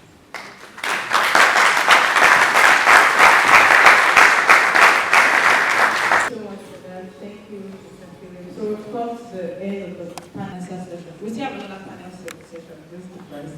So please, if you have questions, can you just raise up your hand? I think we'll take three questions, max 4. Particularly what the last speaker just said about being accountable. At a particular point in time, I don't know if that's still the practice, but as president, I was supposed to have access to the association's UBA account, right? But when we got to the bank that day, I told the account officer that henceforth, so that I could be checked, let that alert be going to the treasurer. And so, what it means is that I don't even know what is inside of our coffers until when there is an occasion. And we submitted, of course, there was a little bit of a criticism about maybe we should have spent less, maybe we should have spent more, but it was very clear on record that you can assess and you can know for certain that it wasn't in my custody, and so I won't just wake up and do whatever it is in my mind. One very key thing that you should take away from any sort of these discussions, apart from the long notes you have, is that build a place for yourself where, regardless of what is happening, you are able to navigate your way through. And Mr. Kenny and Mr.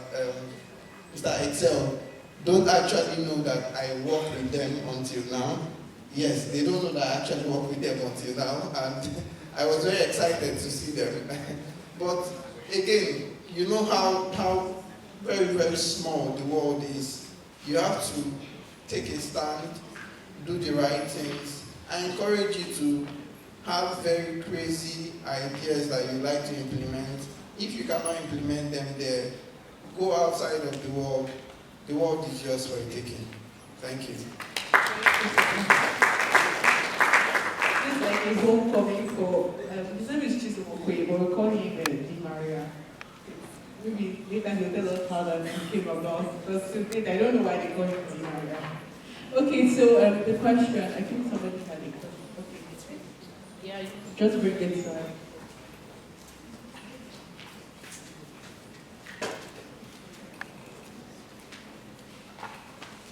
Okay, so the first question, is there any foundation or scheme that has been set up to support young engineers making researches, and how can it be achieved? So this is the question. I should be asking you really if there are foundations, because I've been told that you guys have access to more information than we do. So again, I'll throw it back. What do you use your internet for? What are you searching for on Google? So I'm sure you should have just, whoever asked that question, should have just asked Google that question first. And then, if Google did not answer, then throw the question to us. But there are bodies, associations that you can actually leverage on. Again, SPE is one of the very solid ones. I was SPE president in school. When I went to my second degree in Delsu, I was SPE president, NAPE, and those associations are there, and they have wonderful programs for you. Nigerian Gas Association, NGA is another association, and thank God today I'm Secretary General for the association, and I just shared something with Justice, is going to push it down to you guys. There are platforms where you can actually, platforms that you can leverage on to do a lot of stuff. The thing is that, just like Kenny said, I'll go back there, we are not curious enough. So please, first start from where we are, like he said, MD said, let's start from where we are. This is SPE. How much leverage are you taking from SPE first? You know, when they say, oh, it's time for the student symposium, it's time for AESE, it's time to write student papers, it's time to do research and submit for articles. There's a conference coming up in Ghana. My first international conference was through SPE to New Orleans. Again, it's how much of SPE are you leveraging? And then you move on to the other associations. How much of NGA are you leveraging? Have you asked questions? How can I belong to those associations? So whether it's an association, whether it's a foundation, I think you have starting points already that you can leverage on. You have, platforms already. And then if you really want to go global, get on the internet, right? And see how much of all these global opportunities also exist. And there's a website I love so much, Opportunity for Africans. Just go to opportunityforafricans.com and you will see a lot there, whether they're fellowships, whether there are research opportunities, research fellowships that are coming up. Go in there and you will see a number of opportunities. Please be curious and search. The world is at your fingertips. Thanks.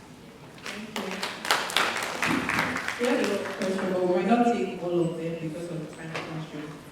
Mr. Kennedy, this one is directed to you, to Mr. Kennedy.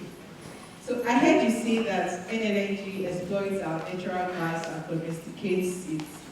If that's the case, why does the price of gas keep on? All right, so let me quickly correct the impression that the person that asked this question has.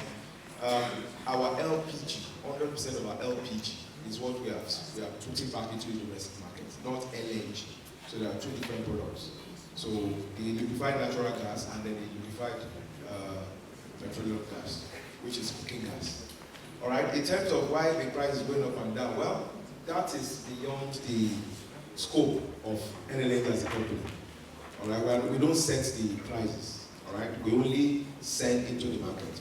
There are other factors, policies that regulate the prices. So which is why we're saying it's an opportunity for you and I, particularly you, to look into policy advocacy. You will be heard if you know where and when to speak. And of course, the challenge we always have is, before you can be heard, you have to be making sense. So it's important that you know your onions and you begin to explore that space. How can I have a seat at the table where it really matters? An SPE like this is an opportunity for young, dynamic minds, like the president and my beautiful sister here, yeah? Gloria, right? Yeah. They are already building up themselves to be able to sit at the table and converse with people that matter in their industry. Don't sit down there and warm the bench. You have what it takes to also influence policies in your own way. You see? So again, just to emphasize on the fact that indeed we don't set the prices beyond our remit to do that. But what we are doing and what we are committed to doing is to send in all our LPG 100% into the market so that there is availability. But there are other factors that determine affordability. Thanks. Thank you. So, to answer that question, go and study petroleum economics. Because, see, it's a myth in Nigeria. It's unfortunate that we don't study, energy economics. I wouldn't use just petroleum because there's natural gas economics also. Gas is an international commodity, right? It is not set in Nigeria. In fact, we are heavily discounted. We are probably one of the cheapest. That is the truth. You must realize that what rules the world is a supply-demand mechanism. This is what you must know. If there's a high demand, you will see, like we were discussing, in the winter, there's a high demand for gas. So the prices naturally everywhere will go up. And you'll find that in Nigeria that when those prices are going up, our increase is not comparable because the government is subsidizing these things. You do not realize it. And that is the reason why we are not having investment, as much investment in gas. It's because our rates do not reflect the competitive market. It's not competitive. That's why the shell, nobody is investing in it. Our gas bills, they're all fucked because it doesn't make sense for them to do that. Because think about it. You own a business. Why would you, if you can, let's say you own this bottle of water. This bottle of water, if you sell it at the international market, you're selling it for $1, which is maybe 1,000 today. Let's say 1,000 naira. And now, in Nigeria, this same bottle that is 1,000 naira is sold in Nigeria for 300 naira. Would you sell that product? Knowing that you have the same costs. It's an international industry. The same cost of exploiting this thing is the same reflected across the world. So how do you intend to sell this for that 1,000? Knowing that probably your cost is even higher than the 300 that the government is asking you to sell. So this is the reason. So it is not in their place to set this. You must understand the market dynamics. So every engineer needs to learn that. The demand supply mechanism. You must learn petroleum economics. Even if it's one class, take it. It will enlighten you a lot so that you realize that it's not just, as you're trying to solve a problem, let your solution not be too expensive to be implemented. Because if it is too expensive, then you exactly. And thank you very much. Just to add something to that, with this understanding, you realize why I asked us to clap for Nigerians, because I realized we didn't really understand what was going on. So the decision to even send to the domestic market is a lot. It's because we love Nigeria, we want to have access. We would have sold it for more outside. Yeah. So for LNG to say, okay, we are going to do that. So that kind of question tells me that whoever asks that question, you need to update your knowledge on petroleum economics. You will be able to appreciate when certain things are done, why they are done, and what value you are getting for what's being done. Thank you very much. Thank you. Thank you very much. while this was going on, our HOD, head of department, the person of Dr. Ochi Osokobo, came in.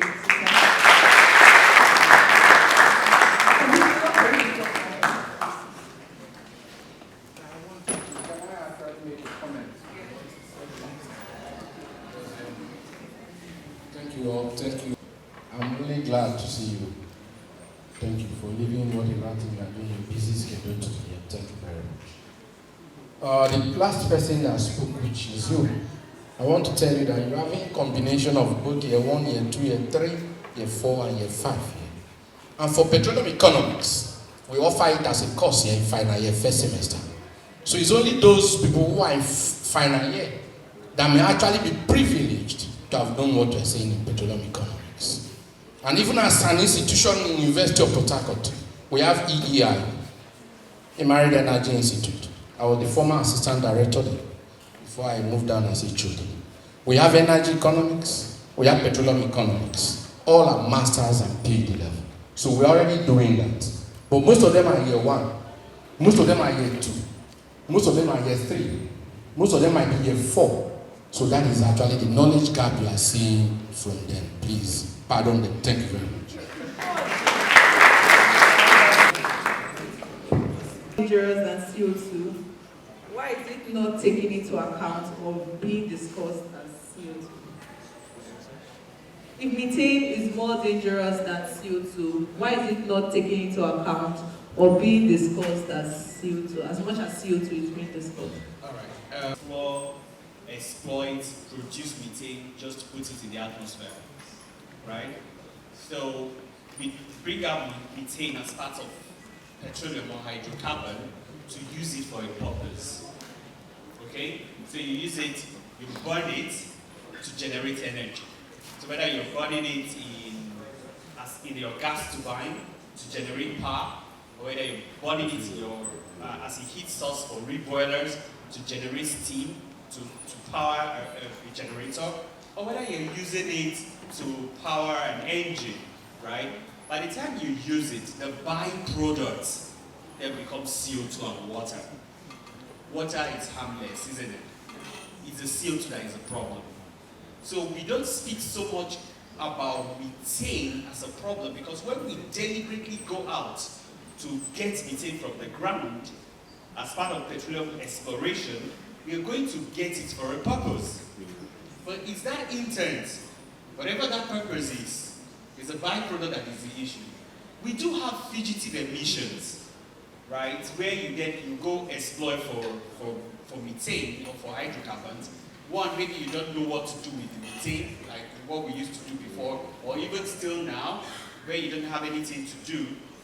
And then you bring out the methane, or you bring out the crude oil, and in the process of separating gas from crude and water, the gas comes out and you don't know what to do with the gas, there's no infrastructure to process it, then you flare it. But even in the petroleum industry, we don't just vent the methane into the atmosphere, you burn it, right? Because like you said, whoever that person is, methane is actually more dangerous as a GHG gas, right? As a GHG, no, let me not use technology. As a GHG, right? It's more dangerous. So yes. So we actually then burn it so that it then gives us the product of CO2 and water. But instances in the industry where you have fugitive emissions, then methane then fugitively goes into the atmosphere, maybe through a leak, you have a vessel leak, unintended venting and all of that. When Dr. Victor was speaking about efficiency, energy efficiency, petroleum exploration, operational efficiency, those are some of the things we are going after. How can we become more efficient that we bring fugitive emissions to zero? Right? And there's a lot of work ongoing in that space. Again, that is a potential project for somebody. Fugitive emissions. I think there was 2 years or 3 years ago, a student reached out to me on LinkedIn on how, he was working on fugitive emission as a final project.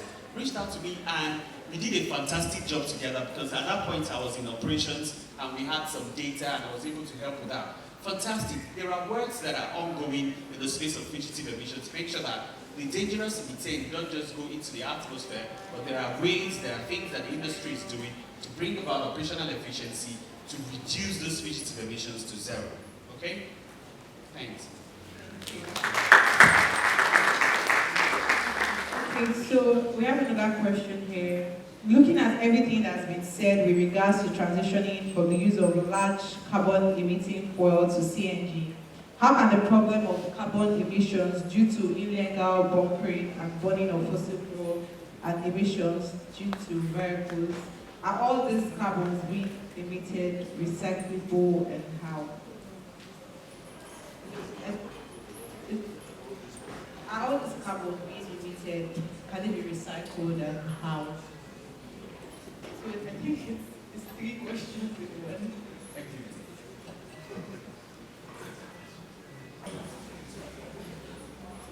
Now, let me take them. I think there are 3 things, right? There's one for bunkering. So now we know that is, bunkering is an illegal activity. We all know that. It is something that should not be happening.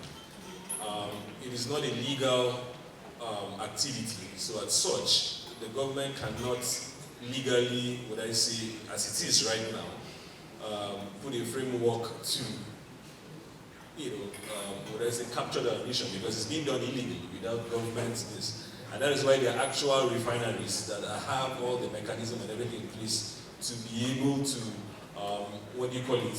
refine responsibly, right? Now, what can the government do? We all know what the problems are. It's a problem of theft, it's a problem of unemployment. There's a lot of reasons. It's looking at what is the motivation that gets people now into bunkering. Number 1 is greed, right? Number 2 is unemployment, right? Because if you do not have unemployed youths, I don't believe anybody here, will anybody be willing to go into a bush and then, be burning something at high temperature and pressure? Would anybody do that here? Right? So I think it's the height of frustration for somebody to go out there to do that. Why? The only reason they're doing that is because they want to make some money. It's because the economy as it is today is not as great as it should be. It's because we ourselves are not creating wealth. Everybody's looking for a job, a 9-to-5 job. Nobody's trying to create something. So what that leaves us with is a lot of people who are jobless, frustrated. So a greedy politician or a greedy elite will sit down and take advantage of that and takes, unsuspecting youths that are looking for a way to earn something to go out there and do these illegal activities for them. So what can the government do? Is a multifaceted thing. It's a multifaceted problem. So one is education, like we all said. People need to be aware of the dangers of what they're doing. That this thing that you're doing can take your life. The emissions you're inhaling from doing this illegal activity can kill you. That is, many people die through this. And if you look at the risk versus the reward, is it really worth it? No. You are only playing second fiddle to a rich man that is somewhere and is not inhaling any of those gases. So education as to why this is not important. 2 is creating an environment where you and I, when you come out of school, you're not coming out, wanting to look for a job. You're coming out with a solution to problems. So that way we, as private individuals, we are the ones actually chasing after you. Oh, I need you in my friend. Please, you can be a solution to my problem. That's number 2. Number 3, can the government be a little bit creative? Because I think that's what some of the Niger Delta and kingships were advocating for. It's saying, okay, this is a bit of inventing. I mean, they're inventing. If you look at it, they are born in doing the what do you guys call it in chemistry? When you heat at different temperatures to get different crude. Is there a way we can empower these people that are already doing this to be able to do the same things with better technology, better research, and all of that? But I know that it's almost impossible to do that, because the only reason why they are profitable or why they are selling is because the crude that they are using is stolen. So as long as that crude is stolen, they can't produce their fire at a reasonably profitable level. So for me, it's saying we all need to do better. The government needs to be able to educate people on the dangers of what this is. The environment needs to be created so that instead of doing things that are not responsible, we're actually doing the right things. Now for vehicles, the other thing the government can do, we're not the only one using petrol or whatever, how you guys call it, gas, PMS. We're not the only one using them. Now, unfortunately, ours is the case of poverty. So we're using older vehicles. That, I mean, in Nigeria, somebody will go and give Thanksgiving, they just bought a brand new car, it's a 1996 vehicle. Right? Now, you need to realize that technology has evolved. In the modernized world, they're still using PMS, but the mechanism in the engine is such that they're able to burn this, and whatever gas they're emitting is very little, is minute. But you and I, can we afford it? Can you afford a brand new Corolla? Today is about 25, 30 million. People can't afford it. So ours is a case of poverty. So, the only way is a couple of things. Create an enabling environment, putting together a finance structure where you and I can probably buy a car over 10 years. Because in civilized world, nobody goes and buys anything out cash like we all do. So if you get a job, for example, you're lucky, you do well, the guys here like you get a job in LNG tomorrow. If there was such a thing where you can buy a car over 10 years, then you probably go for a newer vehicle. So the government has to think of two things. One, how do we fund locals to be able to develop better vehicles, better mechanisms that are efficient and also affordable, relatively affordable and safe for the public. That is where you and I can come in. You can be working, in a car, auto, whatever it is, factory in the country. It's an opportunity too that the government can leverage on. So to answer the question of can we, responsibly pollute, this is the case. It's just the case of poverty where we're using older vehicles that have not met up to the new regulations. The government now today cannot come out and say, oh, we're going to regulate all the cars. They can't do it because 95% of Nigerians, that means will start riding bicycles. That's one. Two, if they want to do it, then they need to make sure that they take out most of the cars in circulation and make a working public transit system. If we do actually have a working mass public transit system, what that means is that the whole of these places, we probably have, CNG buses that are going, you pick up, just like how we have Uber and Bolt. You check, it's how it is abroad. Most people don't have cars. I want to go from here to GRA. I put it on the map. It tells me what time the bus will be by this bus stop. I go there, and if I need to take two buses, it will tell me when the next bus is, and we go. So that way, if we actually do have this and they work, you will see that most of us will not need to drive our cars, given the high cost of gas. On one hand, we've taken a lot of cars out of the road that are polluting. On the second hand, these buses are actually developed with better technology like CNG and the rest, and are, emitting, way less emissions. So it's a multifaceted approach that it can be done if we actually have the willpower to do it. So this is my answer to that question. Thank you. So because of time constraints, we'll not be taking further questions. You can always check their names from the flyers, connect to them on LinkedIn, drop your questions, or even at the end. So we've come to the end of this panel session. But before that, I want to give 1 minute to Anikele to say something. He was actually supposed to be part of the panel session, but because of time constraints. Tried. His NSC and whatever, and so joined them. So when we resumed, I had a lot on my table, and I needed to clean up so many things as well. Today's Friday. But like what I've said before, I want to actually throw more light on what you've said. Basically, I always tell people, because I have a student now that is researching on this, a final year student, is working on PCB. We're trying to look at the sediment and the water within the bushfire regions to see what we've actually caused to ourselves with the Niger Deltas. And the young man is doing a very good job. He has gone to so many dumps, collected samples, also water that he's going to lab to analyze. So at the end, we're going to publish it so that Nigerians and Niger Deltans, they will see what they've actually done to themselves. But I always tell people, because we've debated on this over and over and over, and I told them the problem of this illegal bunkering is political. Let us just face the facts. Before the political era, so this whole thing emanated from politicians, and they are the only one also that can resolve it.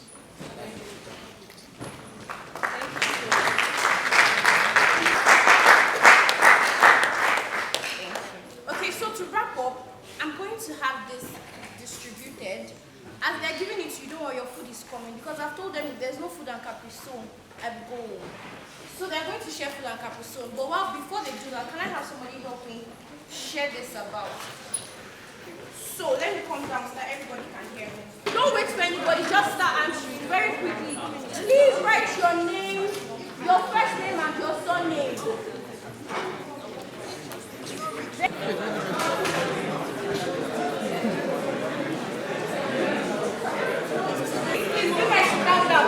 Attention to the instruction. Can everybody hear me? That will determine if you win the game. So pay attention. Can everybody hear me? Okay. So number one, we said you write your name and surname, right? Your answer must be the first name and last name of the person. So for example, if you're answering the person who has a car and you write IBK, I will not collect it. Collect. I'm giving you my name. No, I'm not. No, never. Never. So you must write the first person's first name and surname. Engineers, people are making me shout, though, please. Spell them now. Spell it. 30 seconds to go.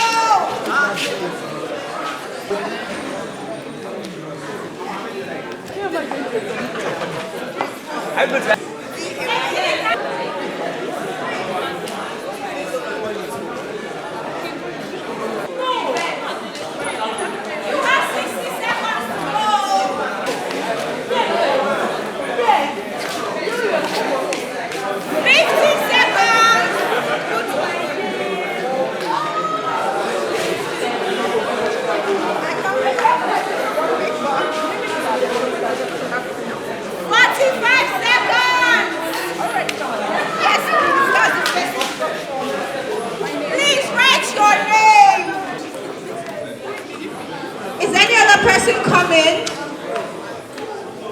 Is any other person coming? Never. I don't like 5, 4, 3. If somebody is coming, I can stop for a second though. Any other person? 3, 2, 1. Okay. Okay. Let's go. Oh yeah, everybody calm down. First of all, if you know that you did not write your full name, you are wrong. Secondly, the people who wrote their names and mark number, what do you want me to do with your mark number? Am I supposed to magically increase your CGPA? I know it's to do magical, it's law I still do. Okay, so I'm going to randomly pick. See. In law, let me teach you a small law.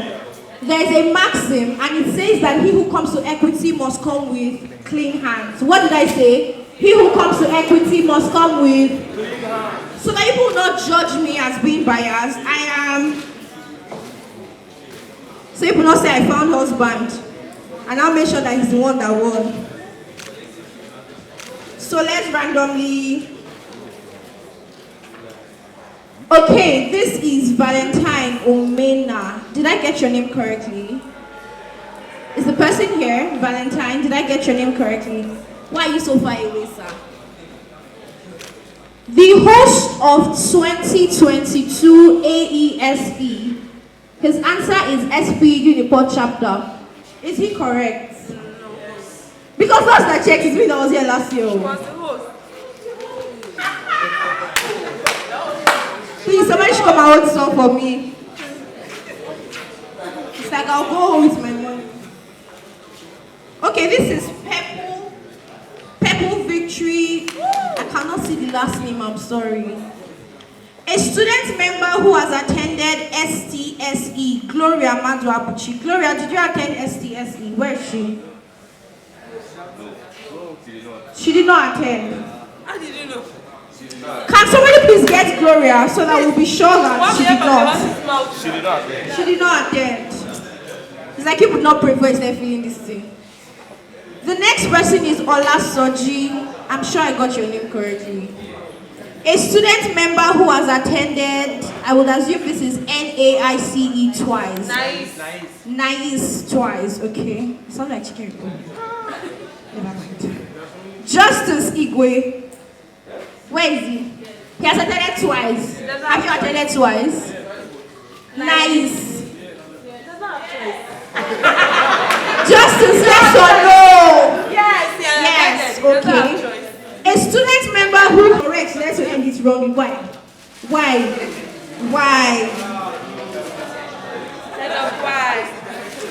The next person is Nnamdi Constance. First question is a student member who has attended NAIS twice. Justice, that is correct. Student member who has only one sister. Anya Usorochi, are you here? Can you just wave at me? You have just one sister. Initials BA, no answer. Next person is Chigozie Bobona. Are you here? Chigozie, can I see you? Where? Okay. The host of Is it that was not useful enough for you to remember that I was the one? What exactly was? In fact, I'm angry. Collect. I'm not doing. This person did not write. Collect. No, never. Chidi Chineye, are you here? Wave at me. You're so beautiful. Why are you jealous? A student member who has attended NICE twice. Justice, is only you that they know. A student member who has only one sister. Kennedy, you do have one sister. I don't need to confirm. A panelist with initials VA, Dr. Victor, okay? The current CIG coordinator, Medlin. Who is this person? See, when I saw you, I knew. I had a feeling. Can we please put our hands together for her? Can somebody hold the correct one, please? Thank you. I need just 2 more correct ones, though. I want to go to my house. They said that engineers people just have fine handwriting. I thought it was a lie, but I'm sorry, sir. I didn't really mean what I said. Daniel something. Your surname starts with an S.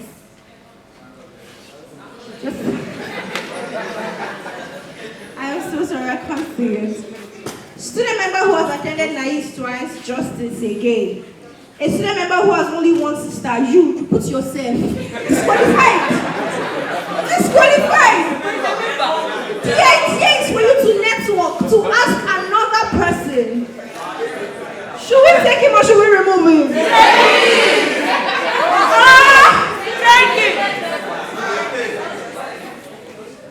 But he still failed because he is current CIG coordinator. Who is current CIG coordinator? Gloria, who is current CIG coordinator? You see, you wrote calling. You were just not bound to win. Sorry, Olumide Joseph, are you here? Wave at me. With your full chest, just wave at me. Where are you now? This phone number now, am I supposed to text you? Why? It's obvious that my husband is not in engineering department. Levison Caleb, are you here? Levison, did I get your name correctly? So he did raffle draw went out. Okay. This person answered 2 questions with no name. Benedict Divine, are you here? Benedict. You want to sing your name before you answer, I understand. The host of 2022.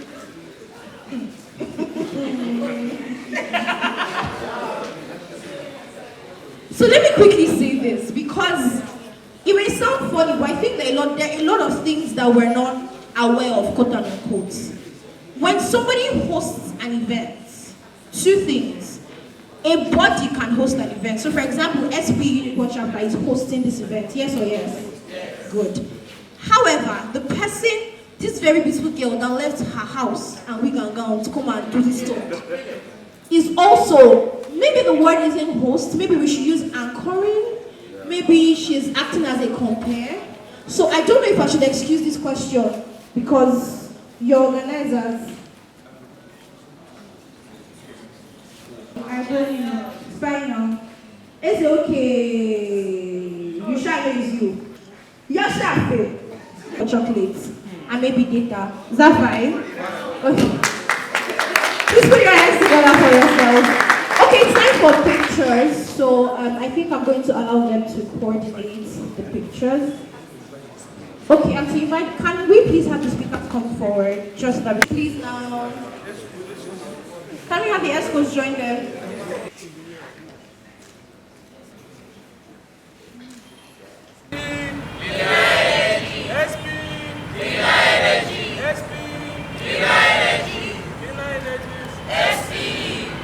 So my name is Philip Kaite. I'm the MD for Health West International, and it's a pleasure to be here for the SPE Day. It's been very inspirational, motivational, and very educational. I've learned a lot myself. It's important for us in the industry to be able to come and build that bridge between the industry and the students. And my advice for the students is to keep doing what they're doing, keep trying to be curious, keep trying to invest in knowledge, keep trying to reach out to us in the industry so that they can have practical knowledge of what they are actually in school for. And this will inspire them to be the leaders for tomorrow. Thank you very much. My name is Kehinde Akinola, Technical Assistant, Business Advisor to the Managing Director, CEO of Nigeria LNG Limited. I had a wonderful time at the event today, and I must say that platforms like this gives young engineers, young minds like this, the ability to be able to learn, unlearn, and also relearn. We are in a world that is changing very fast, and we need to also adapt. We must have a group of young engineers who are being shaped and tailored for a future that we desire to see. So I'm very happy to be here, and my advice to them is they must stay curious and always learning. And I can assure you that the sky will be your starting point, not your limit. Thank you very much. So good afternoon, everyone. My name is Dr. Excel from Nigeria LNG. I'm here at the students' plenary session for the students' Symposium, Society of Petroleum Engineers. It was a fantastic session, a great organization by the students. I was really impressed by how they were able to organize themselves and come up with a fantastic program, so impactful and educating. For the students, I would like to say, let the conversations that took place at the panel not just end at the panel, but let it be something that they can take home. In this whole conversation of energy transition, I really really advise that they should get participatory in the whole conversations, get themselves into the research, get curious with finding out what's happening in the industry and how they can be of, they can apply themselves and be of helpful use in the industry. And that way, we will have openings for them in the nearest future as we continue to forge this energy transition conversation and narrative globally. Thank you very much. Thanks. Good morning, everybody. My name is Chisom Okoye. I'm happy to be here. It's giving me a memory of my years back here in the University of Port Harcourt as the student chapter. Particularly, this event, becoming a yearly event, is very good for students. This is a time to touch base and check reality around what you are doing and what you should be doing to secure a better future for yourself.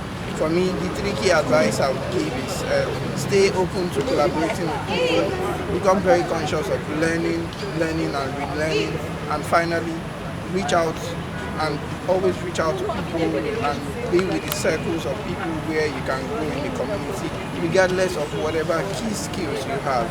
So again, the world is for your taking. Make sure that you take it very consciously and see you at the very top, where collaboration is more important than competition. Thank you and God bless.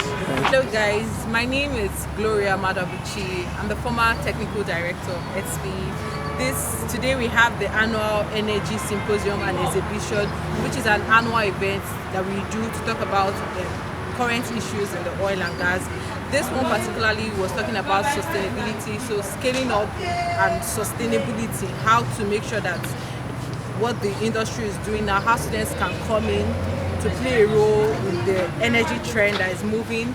I learned a lot from this. This was very engaging. I'm part of the planning committee, and I was also the moderator for the panel session where we got to talk a lot about gas being the energy for the decade, what the future is going to look like, how we all come together, what the whole energy means, energy transition. So I got to learn a lot of things. One of the things, key home, is be progressive, put your work out there, make sure that your skills, learn collaboration, always try to collaborate, make sure that whatever you're doing, you're putting yourself out there. This has been a wonderful experience for me. And just being here once again, it was a very beautiful learning process. Thank you. So my name is Colin Soko. I'm the president-elect for SPE UNIPORT student chapter.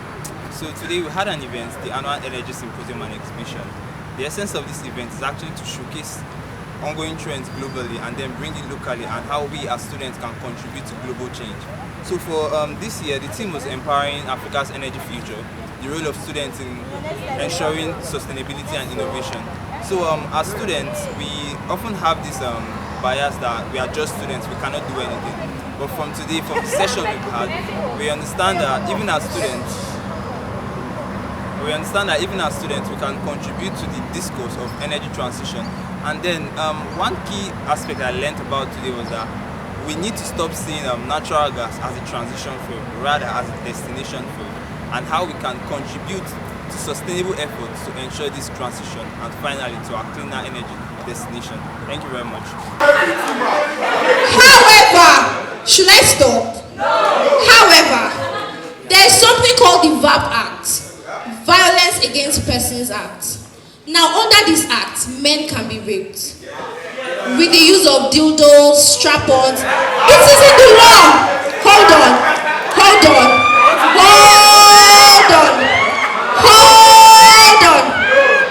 For you to be raped, it means that penetration must happen. Under the same VAP Act, if you keep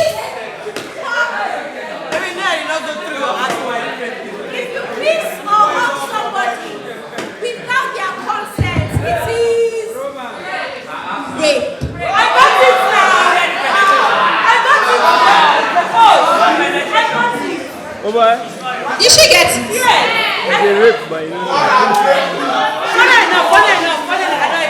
Wait, you said it was harassment. Not you.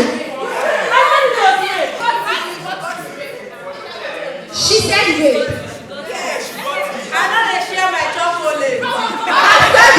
Let's calm down. After the event, I will give you another chocolate. Do we have this now? Okay, so that we can leave here. They said you guys want to play games.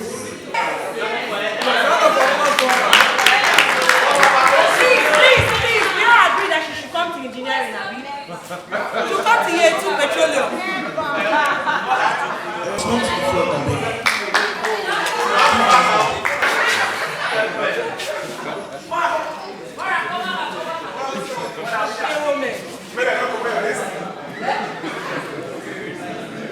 Good afternoon, everyone. I hope you're having fun today.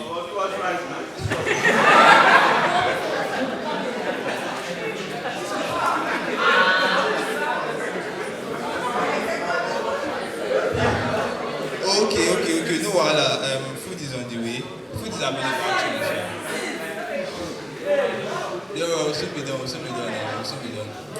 So right now we want to play what we call the Petro Quiz games, and it involves asking questions in different aspects of the petroleum engineering discipline, ranging from reservoir to production to drilling, completions, HSC, and SPE general knowledge. So we won't take much time. We just want to have the games, and I would like to call on all the players for the different teams. AESE Boyon, LP Dick, Tariq Ahmed, where are they? Please come to the front. Yes, see, Taukana. Okay, what I learned from today's meeting was that energy transition is not going to be zero hydrocarbons, but there's just going to be a shift as a result of climate change. That's what I learned today. Can you come again, please? Talking about hydrocarbons, that energy transition is not going to be zero hydrocarbons, but there's just going to be a shift as a result of climate change. Okay.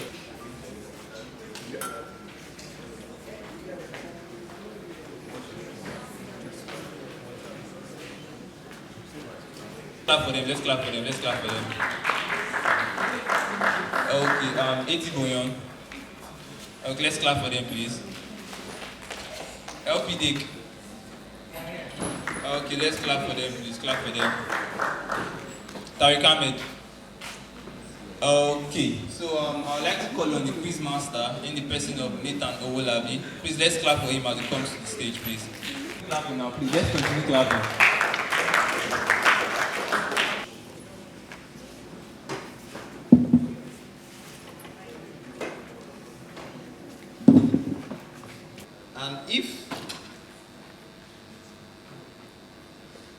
And if your team does not answer the question before the 30 seconds elapse, that's 0 points. In the eventuality that you decide to answer before the quizmaster finish reading the question out, the quizmaster is going to stop reading the questions and you have to answer.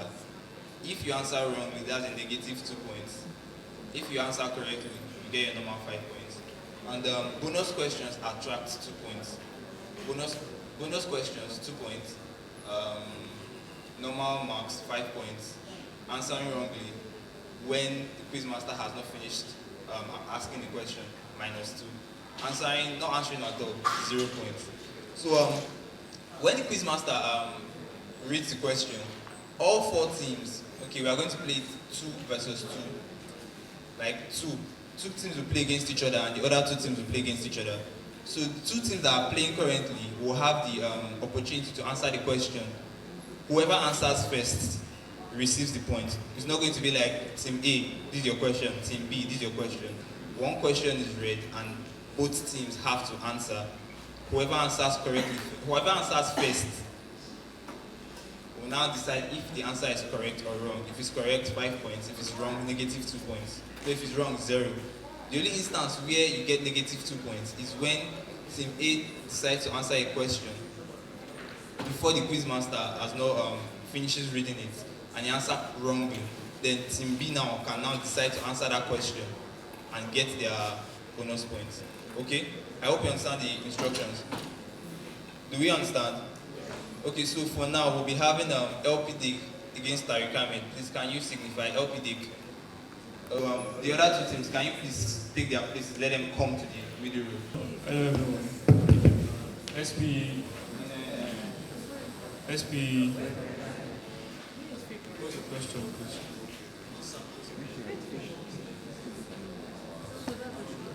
For now, the supposed to have been given to us and we are aware of the rules. Am I correct? Are we all aware of the rules?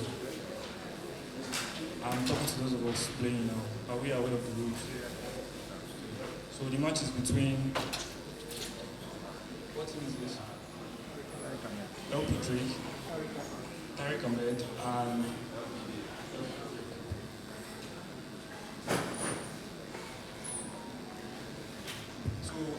unfortunately we don't have buzzers, so we'll be going with the fastest response.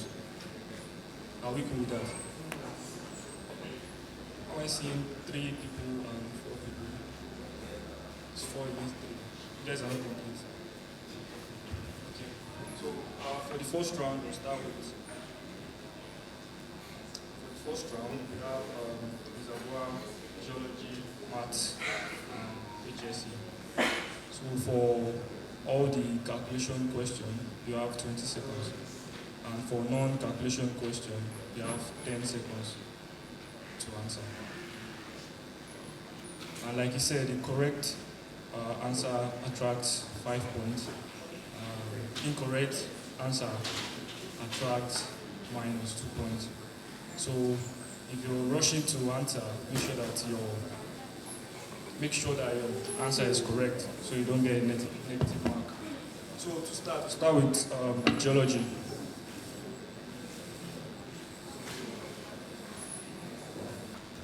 Please confirm your mic is working.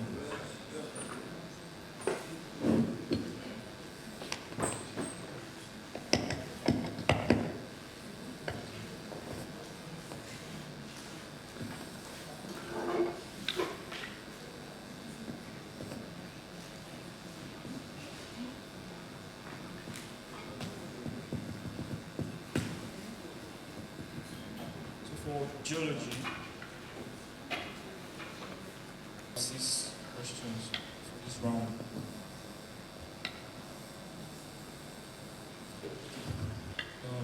Shall we start? You guys cool? Okay.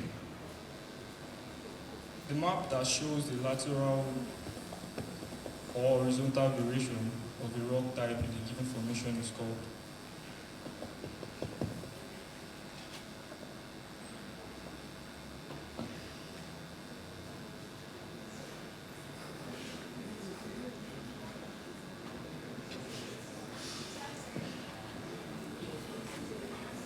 Seconds. Time up.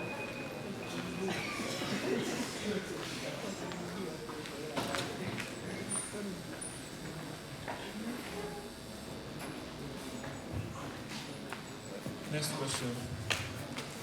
A pure thermal circulation of the head is not possible because a pure thermal circulation of the head is not possible because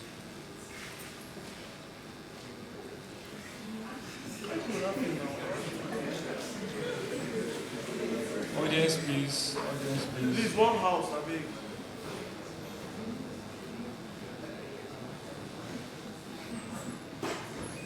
Time up. Next question.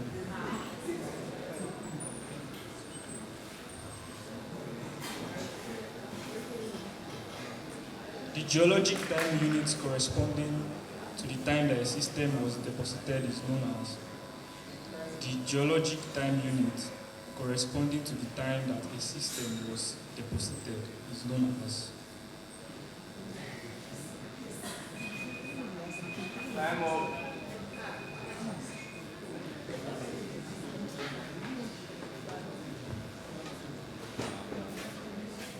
Next question.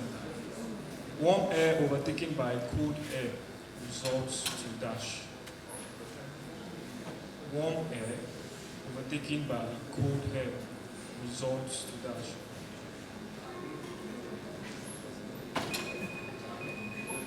Time up. We have two more questions for this round.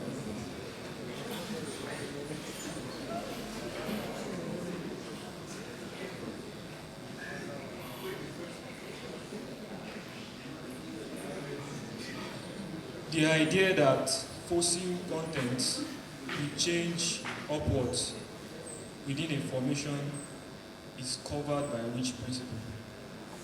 The idea that fossil contents will change upwards within a formation is covered by which principle? Superposition. Sorry? Superposition. That's wrong. So that's a -2 for Tarek and Ed.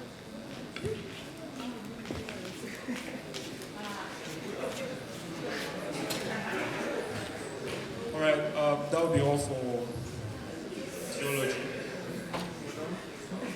Moving on to the next session. Mathematics.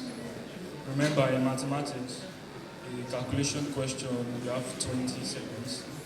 And for a non-calculation question, you have 10 seconds. If the mean of 5 consecutive numbers is 27, find the smallest of the numbers. If the mean of 5 consecutive numbers is 27, find the smallest of the numbers.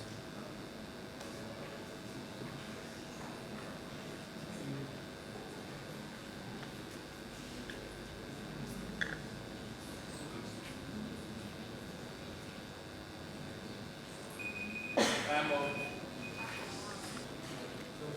4.04 centimeter. Can you give your answer in root? Huh? Can you give your answer in root? In roots.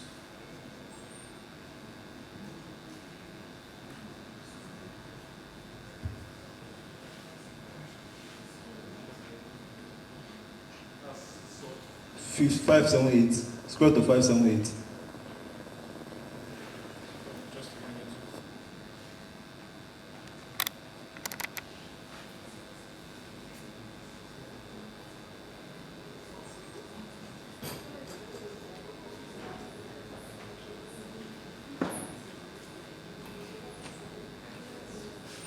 Sorry, what was your first answer? So the first answer you gave. Okay, correct.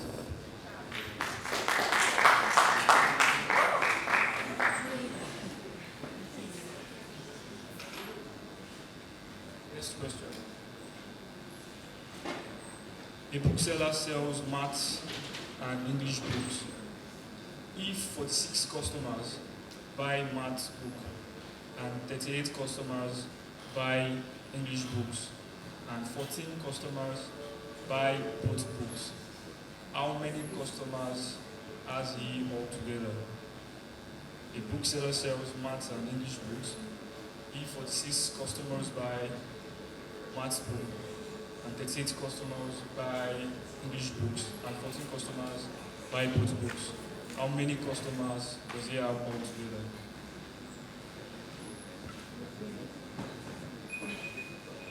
Time up.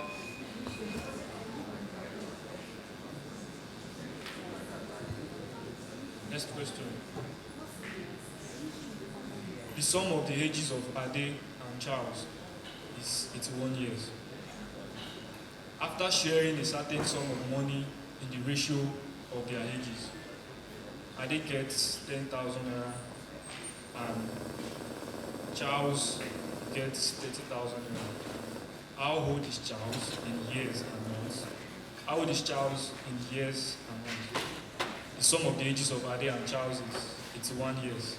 After sharing a certain sum of money in the ratio of their ages, Ade gets 10,000 naira while Charles gets 30,000 naira. How old is Charles in years and months?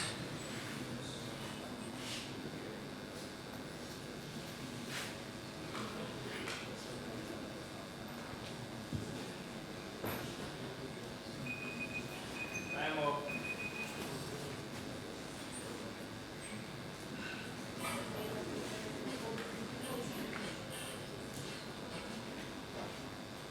Next question. The last one for this round.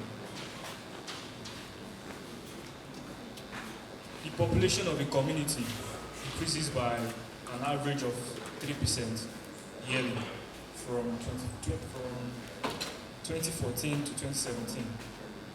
If the population was 3 million on December 31st, 2017, then what was the population as at January 1st, 2014?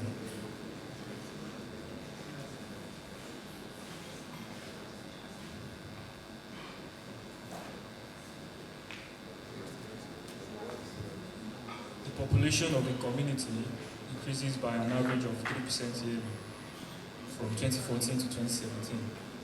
If the population was 3 million, time on.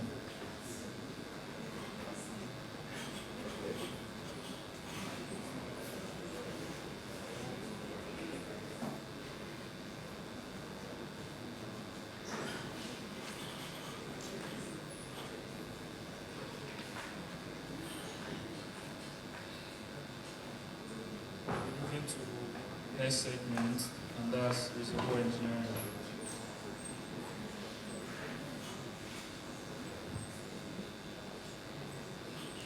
So we're back to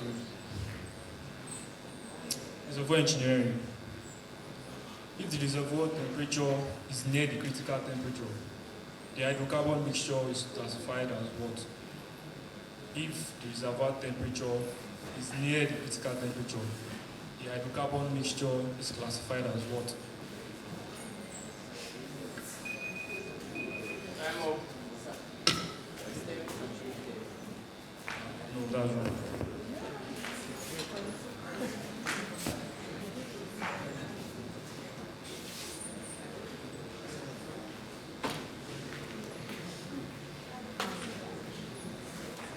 Next question.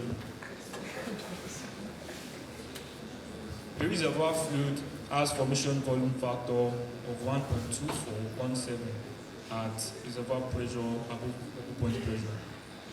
With decline pressure of reservoir towards bubble point, the formation volume factor of oil will be what? The reservoir fluid has formation volume factor of 1.2417 at the pressure above bubble point. With a declined pressure of reservoir towards bubble point, the formation volume factor of oil will be what?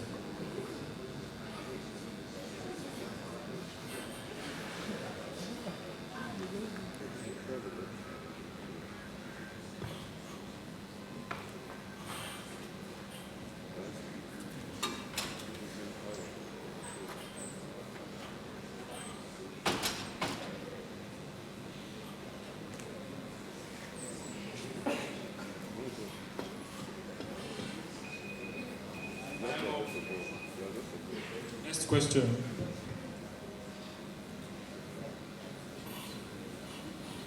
The type of drive when the hydrocarbons are enclosed by a porous medium and the holy energy comes from the pressure is known as?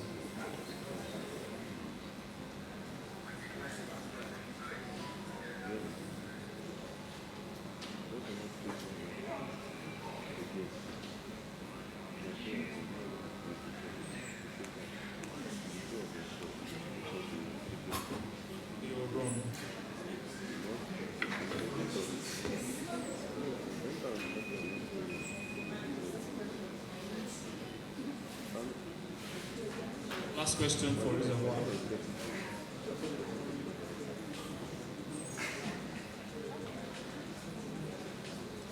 When two immiscible fluids are in contact, a discontinuity in pressure exists between them. This pressure difference is referred to as, when two immiscible fluids are in contact, a discontinuity in pressure exists between them. This pressure difference is referred to as.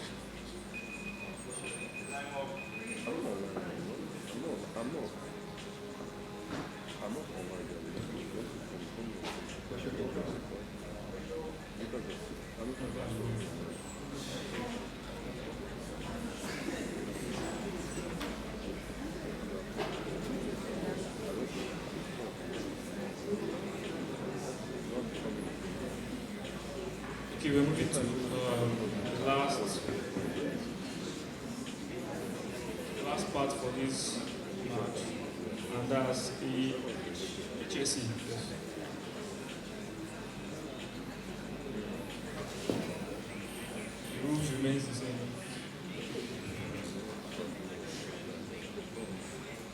Electrical fires are best tackled with what type of fire extinguishers?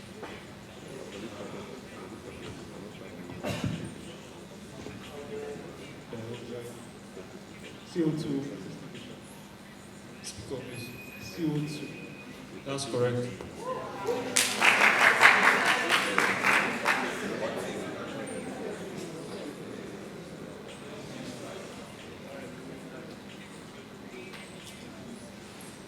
Next question.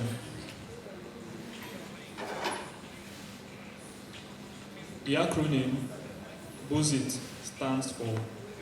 The acronym BOSIET stands for.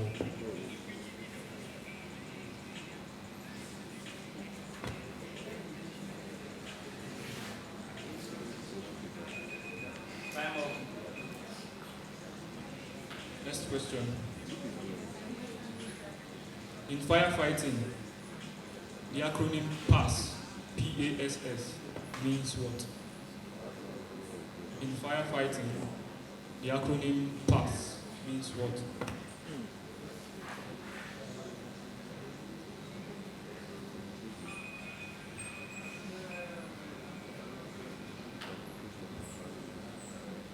Next question. A wet chemical fire extinguisher is what color? A wet chemical fire extinguisher is what color? That's correct. Please, let's clap for them. Let's clap for them.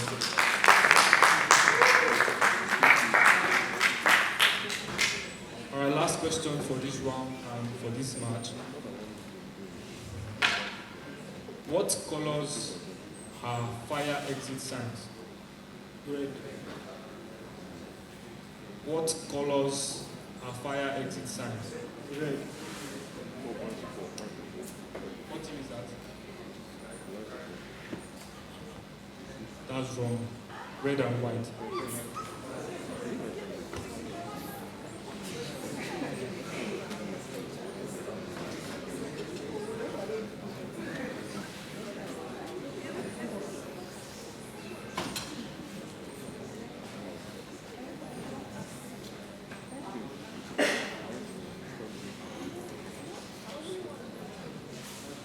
So while we're waiting for this course, please let's clap for them as they go back to their seats.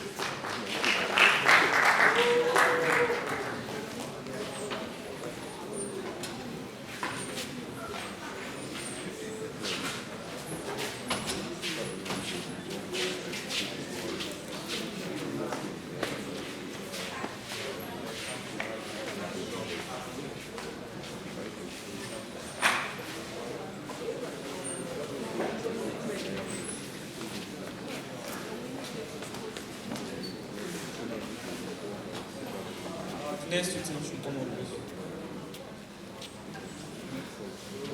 Next team, please.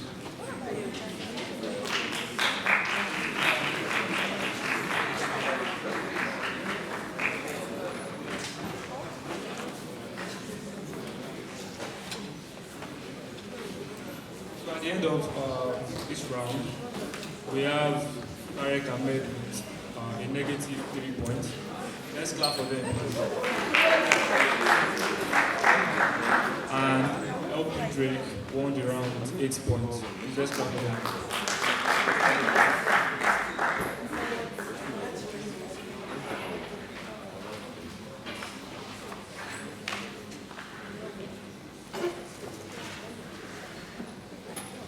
What team is this?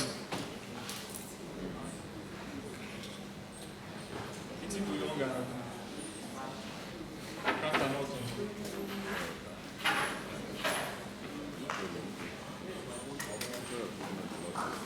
Please confirm your mics are working.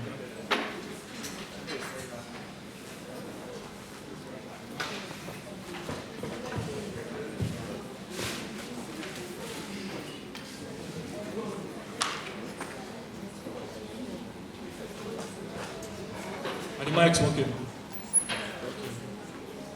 So for the first round, we'll be doing geology.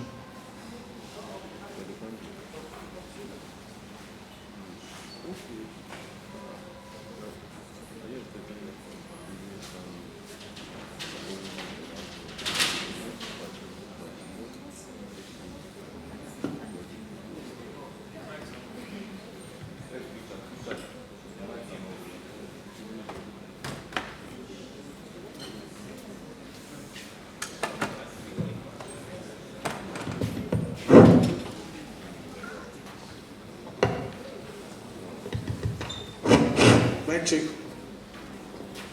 Mic check.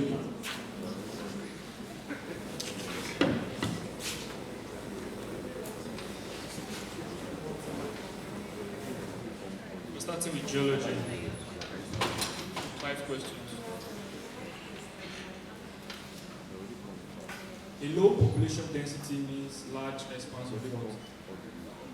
A low population density means large expanse of what?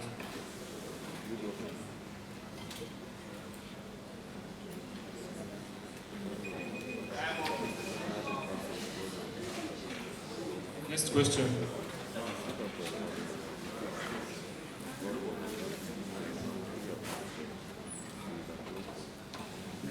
An overturned bed is one that has been rotated more than how many degrees? Hi, my name is Daniela Obazi and I am the Vice President of the Society of Petroleum Engineers, University of Idaho Student Chapter. Today we had our annual Energy Symposium exhibition in celebration of our annual SPE week. And the event is organized to disseminate technical knowledge on emerging technologies and how undergraduate students like ourselves can play key roles in the ever-changing energy industry. My name is Justice Igwe and I'm the chapter president at the Society of Petroleum Engineers at the University of Port Harcourt. Today we held our annual Energy Symposium and Exhibition, our flagship event titled Empowering Africa's Energy Future, the Role of Students in Driving Sustainability and Innovation. My takeaway from the event was, during the panel session, where we had one of our speakers, Dr. Excel Koho, made us understand the dynamics of the energy industry as relates to gas energy, and also told us some of what they do at NLNG to drive sustainability today. And from all of that speakers, I'll put all of that into practice, and I also hope that the chapter will also keep up with this type of events to see that we always do our best as future energy leaders. Thank you. Okay, good afternoon. My name is Megan Oravuncha, the technical coordinator for SPE UNIPORT chapter. I want to express my heartfelt gratitude to my team members who helped me to organize this event to the successful one. Special thanks to our guest speakers, our panelists. One of my takeaways from this event is that curiosity is the first sign of intelligence, and as students we should, our pen is our greatest asset, so we should research and write. So this event could have not been successful without the collaborative effort of my team members. I just want to appreciate the ESCOs who, with their collaborative efforts, were able to make this event a successful one. Special thanks to the panelists, the students who attended, and we do hope to do this again next year. Thank you.